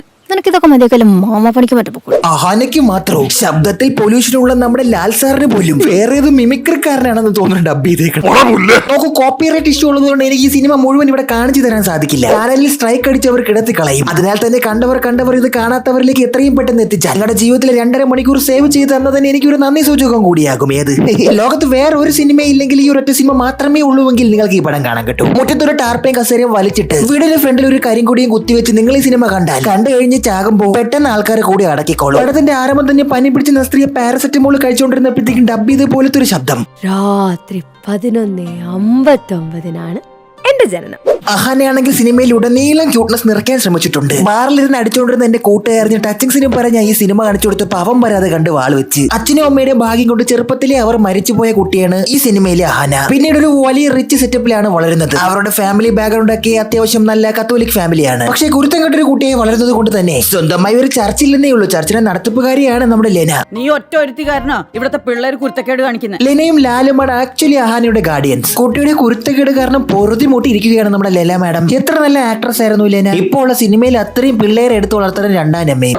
മുമ്പത്തെ ജന്മത്തില് I was a Buddhist monk. പറഞ്ഞ വിശ്വസിക്കൂ. ഈ പടത്തിൽ അഹാനയുടെ ആക്ടിംഗ് കണ്ടപ്പോൾ എനിക്ക് തോന്നിയത് അഹാന കാലഘട്ടം മാറിയാണ് ജനിച്ചത്. പണ്ട് ചോക്ലേറ്റിൽ വന്ന റോമയുടെ ഒക്കെ കാലഘട്ടമില്ലേ, ആ സമയത്തായിരുന്നെങ്കിൽ ഒരു പക്ഷേ ഈ ക്യൂട്ട്നെസ് ഒക്കെ അന്ന് വർക്കായി. അല്ലാതെ ഇപ്പൊ ഒന്ന് നസ്രിയ 2.0 അവൻ നോക്കിയ 3G ആയി പോകും. പിന്നെ ഒരു ബൈക്കിൽ ഫ്രബിൾസ് അടിച്ച് പോയിക്കൊണ്ടിരുന്ന സണ്ണി വെയിനും അജു വർഗീസും മല്ലിക സുകുമാരനും അർജുൻ അശോകനും കൂടി ഈ സിനിമയുടെ സെറ്റിന്റെ സൈഡിലേക്ക് കയറി നിന്നു. അപ്പതണ്ടാ സിനിമയുടെ സംവിധായക ഓടി ഒന്ന് പറഞ്ഞു, അണ്ണാ നിങ്ങളെല്ലാരും എന്തായാലും ഇവിടെ ഒന്ന് കയറിയിക്കല്ലേ, ഓരോ സീനൊക്കെ അഭിനയിച്ചിട്ട് പോയി. അങ്ങനെ അവരെല്ലാം കൂടി ഈ സിനിമയിൽ 1-2 സീൻ അവിടെ ഇവിടെയായിട്ട് അഭിനയിച്ചു വെച്ചിട്ടുണ്ട്. അതിലൊടുക്ക അർജുൻ അശോക് മാത്രം എന്തായാലും ഇത്രയും നേരം അഭിനയിച്ചല്ലേ, മഴ നനഞ്ഞു, ഇനി കുളിച്ച് കയറാമെന്ന് കരുതി സിനിമയിൽ കുറച്ചു നേരം അഭിനയിക്കുന്നുണ്ട്. പിന്നെ ക്യാൻസർ ബാധിച്ച അഹാനയുടെ തലയിലെ വിഗ്, ഈ വിഗ് സല്ലൂബായുടെ തലയിരുന്നതല്ലേ, അതിലിച്ചിരി വെളിച്ചെണ്ണ തേച്ച് കവച്ചപ്പോ ഇങ്ങനെയായി. ഇനി ഇതിലൊരു സീനുണ്ട്. ഒരു മുണ്ണയായ പള്ളിയിൽ 10-25 കൊച്ചു പിള്ളേരെയും കൊണ്ട് തുണ്ടുപടം കാണാൻ വേണ്ടി തെറ്റിദ്ധരിച്ച് ടിക്കറ്റ് എടുത്ത് തിയേറ്ററിൽ കയറിയിരിക്കുന്നത്. എന്നിട്ടത് കോമഡി എടുത്ത് നമ്മൾ വിശ്വസിച്ച് നമ്മൾ കണ്ട് ചിരിക്കണമല്ലടാ. ഈടാ ടൈറ്റാനിക്കിലെ കിസ് വരെ കൊച്ചുപിള്ളേരിക്കുമ്പോ കാണാത്ത ലോകമാണിത്. അപ്പോഴാരെങ്കിലും 25 പിള്ളേർ ഒരു തുണ്ടുപടത്തിന് പോയി കഴിഞ്ഞാൽ കേറ്റോടാ. കുറച്ചെങ്കിലും ബുദ്ധി ഉപയോഗിക്കേണ്ടേ. നോക്കൂ, ഇതിൽ അഭിനയിച്ചവരെല്ലാം അത്യാവശ്യം ആക്ടിംഗ് ടാലന്റ് ഉള്ള ആൾക്കാർ തന്നെയാണ്. നോക്കൂ, ഇദ്ദേഹത്തെ നോക്കൂ, ഇദ്ദേഹം വളരെ നല്ലൊരു ആക്ടറാണ്. പക്ഷേ ഇമോഷണലി, മെന്റലി, ഫിസിക്കലി ഒന്നും അങ്ങനെ ആക്ടിങ് എവിടെയും കണക്ട് ആയില്ല. പിന്നെ അഹാന കരയുന്ന ഒരു സീനുണ്ട്. 2ന്റെ കട്ടയിൽ കരയാന്ന് അഹാന പറയുമ്പോ 12ന്റെ കട്ടയിട്ട് കരയാൻ പറയും ഡയറക്ടർ. പിന്നെ ഇങ്ങനെയല്ലേ കരയാൻ പറ്റും? സത്യത്തിൽ ഇവിടെ ഇങ്ങനെയാണ് നടന്നിരുന്നെങ്കിൽ നാട്ടുകാർ ക്രൗഡ് ഫണ്ട് ചെയ്തെങ്കിൽ ഈ പടത്തിന്റെ റിലീസ് തടഞ്ഞേനെ. ഓ സോറി, അത് ഇച്ചിരി ബ്രൂട്ടലായി പോയി, ഞാൻ ക്ഷമ ചോദിക്കുന്നു. എന്തായാലും നെഗറ്റീവ് പബ്ലിസിറ്റി കാരണം ഈ പടത്തിന് നല്ല വ്യൂ കിട്ടാൻ സാധ്യതയുണ്ട്. അങ്ങനെയെങ്കിലും അവർക്ക് ചിലവാക്കിയ കാശ് മുതലാക്കട്ടെ. ഇത് യൂട്യൂബ് റിലീസ് ആയതുകൊണ്ട് നാൻസി റാണി 2x എന്നും കൂടി എഴുതി വെക്കണം കേട്ടോ. കാരണം എല്ലാവരും ഈ പടം 2x ആയിരിക്കും കണ്ടത്. ഇനി ഈ സിനിമയിലെ മെയിൻ ഐറ്റം, ഇതിലൊരു മമ്മൂക്ക ഫാൻ പാട്ടുണ്ട്. എന്റെ ജീവിതത്തിൽ ഞാൻ ഏറ്റവും ആസ്വദിച്ച് കേട്ട മമ്മൂക്ക സോങ് ഇതാണ്.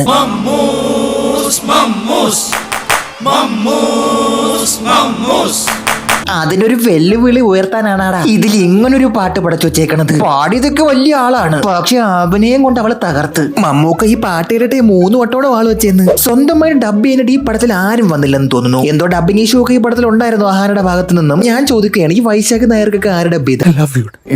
ഇതുവരെ പറയാൻ പറ്റിയില്ല, സോറി. പക്ഷെ ഐ റിയലി ഡു. ഇത് അദ്ദേഹത്തിന്റെ ഒറിജിനൽ സൗണ്ട് തന്നെയാണോ? ലിപ്പ് പോലെ സിങ്ക് ആണല്ലോ. പിന്നെ ഇതിലൊരു കോപ്പിയുടെ സീനുണ്ട്. ഇതെല്ലാം നമ്മൾ ജീവിതത്തിൽ ആദ്യമായി കാണുന്നത് കൊണ്ട് നമുക്ക് ഫണ്ണായി തോന്നും. ഇത്രയും ബുദ്ധിപരമായി അതിനകത്ത് ഫോൺ കൊണ്ടുപോയി അത് നോക്കി എഴുതിയ അവൾ പരീക്ഷ ഹാളിൽ ഇരുന്ന് മൊബൈൽ നോക്കി കോപ്പി അടിക്കുമ്പോൾ അത് സൈലന്റ് ആക്കാൻ പോലും മറന്നുപോയെന്ന്. ഇതൊക്കെ എന്തോന്ന് സീനാണ് ഇതൊക്കെ എഴുതി പറ. അതെ, പിന്നെ ഈ പാട്ട് ഏറും പിടിച്ച് മമ്മൂട്ടിയുടെ പോസ്റ്റർ അവിടെ നിൽക്കണണ്ട. പാവം ഒന്ന് ഇറങ്ങി ഓടാൻ പോലും പറ്റാത്ത. പിന്നെ ഈ സിനിമയിൽ അഹാനയ്ക്ക് ക്യാൻസർ ആണെന്ന് പറഞ്ഞില്ലേ? ക്യാൻസർ വന്ന് കീമോ ചെയ്ത കുട്ടിയെ നിങ്ങൾ നോക്കൂ. ആ വിഗൂരി തിരിച്ചു വെച്ച് ഏതെങ്കിലും തൂക്കണ കുരുവിക്ക് കൂടാക്കാം. പിന്നെ ഇതിൽ കുറച്ചു നേരം മജു വർഗീസ് ഉണ്ട്. വെറുതെ ഒരു മോട്ടിവേഷന് വേണ്ടി പുള്ളിയുടെ റഷ്യൻ കഥയൊക്കെ എന്തിനു വേണ്ടി സിനിമയിൽ പറയുന്നുണ്ട്. യാതൊരു ബന്ധവും ഇല്ല സിനിമയുമായി. ഇയാളുണ്ടായിരുന്ന സിനിമയിൽ ഞാനത് ഓർക്കുന്നില്ലല്ലോ. ചോദിച്ചപ്പോ ഡേറ്റ് കൊടുത്ത എല്ലാ നടന്മാരെയും ഓരോ സിനിമ എഴുതിയതിനകത്ത് കേട്ടിട്ടുണ്ട്. ഇനി ഇതിലൊരു ഫ്രഷ് ഉഗ്രൻ കോമഡി ഉണ്ട്. മണി ഉള്ളിടത്തോളം മണി കൃത്യമായിട്ട് അവിടെ എത്തിയിരിക്കും. മണി എത്തിയ പോരാ, മണി വരണം. മണി വരും സാർ. സാർ മനസ്സിൽ വിചാരിക്കും മണിയും കൊണ്ടോടെ എത്തിയിരിക്കും. അല്ലെങ്കിൽ ഡെഡ് മണി. എന്റെ മോ. പിന്നെ സാരി വാങ്ങാൻ ഏതോ സ്റ്റോറി കയറിയ നേരം പിടിച്ചിറക്കി കൊണ്ടുവന്ന് അഭിനയിച്ച മാല പാർവതി നിങ്ങൾക്ക് ഇതിൽ കാണാം. ഒരു പാക്കറ്റ് ഫോറിൻ വിൽസ് കൊടുത്ത് അഭിനയിക്കുമെന്ന് ചോദിച്ചപ്പോഴത്തേക്ക് ഓ പറഞ്ഞ ശ്രീനിവാസൻ അങ്കിളിനെ നിങ്ങൾക്ക് ഇതിൽ കാണാം. പിന്നെ സിനിമയിൽ ഒരു നടനായിട്ട് വന്ന ദേ ഈ നടൻ, ഇയാളെ കൊണ്ട് ഞാൻ നിങ്ങളെ ചിരിപ്പിക്കും. നോക്കിക്കോ, 2 ഉണ്ടക്കണ്ണുണ്ടായിട്ട് കാര്യമില്ല, അതിൽ ഫീല് വരണം, ഉള്ളിന്ന് വരണം, സവാളയല്ല. ചിരിച്ചില്ലേ? ഓക്കെ, ഇനി അടുത്ത സീനിലേക്ക് പോകാം. എന്തായാലും മഹാന നായക ഈ പടത്തിൽ ഉടനീളം തന്റെ ആഗ്രഹ സാഫല്യത്തിനായി ക്യാൻസറും ഉള്ളിൽ വെച്ചുകൊണ്ടാണ് സിനിമയിൽ അഭിനയിക്കുന്നത് കേട്ടോ. ഒടുവിൽ ഇതിലെ ക്ലൈമാക്സ് രംഗം ഒരു ഡാൻസ് രംഗമാണ്. അല്ല, ഇത് നമ്മുടെ കുഞ്ചാക്കോ മറ്റില്ല അതിലിട്ട കോസ്റ്റ്യൂം അല്ലേ?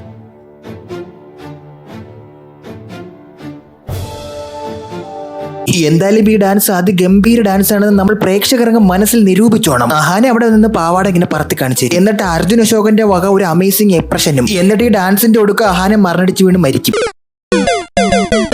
പടം തീർന്ന് മരിക്കുമെന്ന് വെച്ചാൽ മരിക്കുമെന്ന് അറിഞ്ഞൂടാ. ഇത് കഴിഞ്ഞ ഉടനെ വീണ്ടും ആന പറക്കണ ഒരു സീനാണ് കാണിക്കണ ആകാശത്തുനിന്ന്. എന്നിട്ട് പറയും, നടക്കാത്ത ഒത്തിരി സ്വപ്നങ്ങൾ നമ്മുടെ ലൈഫിൽ ഉണ്ടാകും എന്ന് വെച്ച് സ്വപ്നങ്ങൾ കാണാതെ ഇരിക്കരുത്. അത് എനിക്ക് ഇഷ്ടമായി. പക്ഷേ ഞാൻ പറഞ്ഞ ചില സ്വപ്നങ്ങൾ സ്വപ്നങ്ങളായി തന്നെ നിൽക്കുന്നതാണ് അതിന് നല്ല മനോഹാരിത ഉണ്ടാക്കുന്നത്. അപ്പൊ എന്തായാലും എനിക്ക് ഇതിൽ കൂടുതൽ ഈ പടത്തെ പറ്റി ഒന്നും പറയാനില്ല സുഹൃത്തുക്കളെ. ഇതിന്റെ ഡയറക്ടർ നമ്മളെ വിട്ട് പിരിഞ്ഞു പോയതിനാൽ അദ്ദേഹം നമ്മുടെ ഇടയിൽ ജീവിച്ചിരുന്ന ഒരു മനുഷ്യൻ എന്ന നിലയിൽ ഞാൻ അദ്ദേഹത്തെ റെസ്പെക്ട് ചെയ്യുന്നു. അതിനാൽ തന്നെ എന്റെ ഫുൾ പൊട്ടൻഷ്യൽ എടുത്ത് ഞാൻ ഈ സിനിമ ഓർത്തിട്ടില്ല. ഇതൊരു ചെറിയ സാമ്പിൾ മാത്രമാണ്. സൂപ്പർ സ്റ്റാർ സുരേഷ് ഗോപിയുടെ ഇളയ പുത്രൻ, വരും ദിനങ്ങളിലെ അച്ഛനെ പോലെ വളർന്ന് പടുമരമാകാൻ പ്രാപ്തിയുള്ളവൻ, സർവശ്രീ മാധവ് സുരേഷിന്റെ ഏത് പടം വരുന്നത്? കുമ്മാട്ടിക്കളി. അതാണ് നമ്മൾ ഇന്ന് വറക്കാനെടുത്തിരിക്കുന്നത്. പടം ആരംഭിക്കുന്നത് ആലപ്പുഴ ബീച്ചിന്റെ ഏതാനും മുക്കും മൂലയും കാണിച്ചു പറഞ്ഞ 500 രൂപ അവരെന്ന് കടവും വാങ്ങിച്ച് കള്ളവും പറഞ്ഞു പോയി യവന്മാരെ കൂടെ പോയി കളിച്ച് തോക്കും. യവന്മാരെ മൊണ്ണത്തരം ചെയ്തതാ ചെയ്ത്. അവിടെ ചായക്കട നടത്തണ ഈ മുതുമൊണ്ണ എന്തിനാണ് യവന്മാരെ കൂടെ വന്നത്? എന്നിട്ട് അവന്മാരെന്ന് കിടക്കിന് അടിയും കൊണ്ടിട്ട് കോമഡിക്ക് വേണ്ടി അവിടെ കിടന്ന് ഉച്ചയും കുത്തി ചാടണ്. പക്ഷെ 6 മണിക്ക് കുടുംബത്തിൽ കയറില്ലെങ്കിൽ എല്ലാം അറിയും. അവസാനമായിട്ട് ഈ 6 മണിക്കഥ ഞാൻ സലാറിലാണ് കണ്ടത്. ക്രഷിന്റെ വീടുകൊണ്ട് മാത്രമാണ് അവിടെ പോയത്. ക്രഷിന്റെ വീട്ടിൽ വലിഞ്ഞേറി ചെന്നിട്ട് അവിടെ ഒരു ഡയലോഗ് ഉണ്ട്, എങ്ങനെ കെട്ടി ചേച്ചി ഈ ജോഷ്യാനെ സമ്മതിക്കണം കേട്ടോ നിങ്ങളെ. അവനെ അവിടെ മീമിക്കാൻ വന്നിട്ട് അവിടെ ഭർത്താവിനെ തന്നെ കുറ്റം പറയണു. വന്താ വിറ്റ പൊക്കോണം. കട്ടൻ കുടിക്കുമ്പോ എന്തിനടാ മുട്ടനെടുക്കടാ അവിടുന്ന് പോലത്തെ എക്സ്പ്രഷൻ. ഇതാണ് എന്റെ ക്രഷ്. നല്ല ഫ്രഷ് നായിക ഇവിടെ എവിടെയും കണ്ടിട്ടില്ല. അല്ല, ഇതിലെ കഥാപാത്രങ്ങളെല്ലാം ഒട്ടുമിക്കതും ഫ്രഷ് ആണ്. എല്ലാരും പുതുമുഖങ്ങളായതുകൊണ്ട് മാത്രം തന്നെ ഈ പടത്തെ പറ്റി എനിക്ക് നല്ലതൊന്നും പറയാനില്ല. എന്തായാലും അറിഞ്ഞൂടാ. ഇവനാണെങ്കിൽ തള്ളു രാജാവ്. ഉച്ച വെയിലത്ത് വേച്ചു പോയി ആ ബുക്കും വാങ്ങിച്ചോണ്ടെന്ന് അവക്ക് കൊടുത്തിട്ട് ഇവൻ കൂട്ടുകാരടുത്ത് പോയിരുന്ന് തള്ളും. നിശ്ചയമായും പോയിത്തു പാപ്പാക്ക ബേട്ടാ ഹേ. അവളുടെ ദേഹം എന്റെ ദേഹത്ത്, കാണിക്കത് ആൽബം സോങ്ങും കൂടി ഇതിനിടയിൽ ഇവിടെ കുത്തി കേട്ടിട്ടുണ്ട്. ഉച്ചപ്രാന്തുള്ളൊരു പയ്യനും നട്ടപ്രാന്തുള്ളൊരു പെണ്ണും. അല്ലാതെ ആരെങ്കിലും ഈ മരുഭൂമിയുടെ നടുക്ക് ഒന്ന് പാണ്ടി കളിക്കും. മൊണ്ണയാണെങ്കിൽ തോക്ക് കണ്ടടഞ്ഞ് പേടിച്ച് എടുത്താടി ഓടും. പക്ഷെ ഇതേ കാര്യം എന്റെ കൂട്ടുകാരുടെ അളിയും പോയി തള്ളി മറിക്കും. ഈടാ കണ്ണടച്ച് വീടുകൊണ്ട് കാറ്റിന് പോലും കൊള്ളിടാതെ.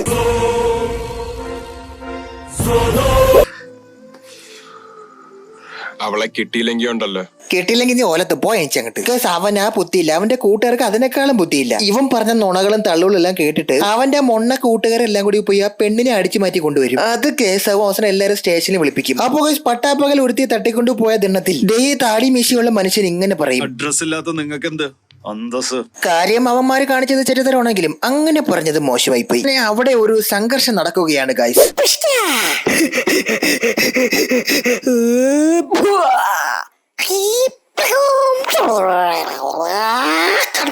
എനിക്ക് ചാടിച്ചോട്ടാ ഭാര്യ വിളിച്ചു പറയും അങ്ങനെ ഭാര്യ പ്രഗ്നന്റ് ആണെന്ന്. അത് കാരണം ഇവന്മാരെ കൊല്ലാതെ എവിടെയോ കൊണ്ടു ഒളിപ്പിച്ചിടും. സോ ഗൈസ്, ഇനിയാണ് ഗൈസ് കഥയിലെ ഒരു ട്വിസ്റ്റ്. നമ്മുടെ ലെനയില്ലേ ഗൈസ്, ലെന ഒരു സാധാരണക്കാരിയല്ല. ഇത് നമ്മളെ രവി സാറല്ലേ. ആ കേസിൽ പിടിക്കപ്പെട്ട് ഇവർക്കെതിരെ ജഡ്ജി പോലും വിധി പറയാതെ സ്വന്തമായി രാജിവെച്ച അത്രയും വലിയ സിംഗപ്പുലിയെ അതിനപ്പുറത്തേക്ക് എന്തെങ്കിലും ഉണ്ടെങ്കിൽ അതായിരുന്നു ഇവർ. അപ്പൊ ശരി ഗൈസ്, നമ്മൾ ഇനിയും കാണും. Thanks, love you.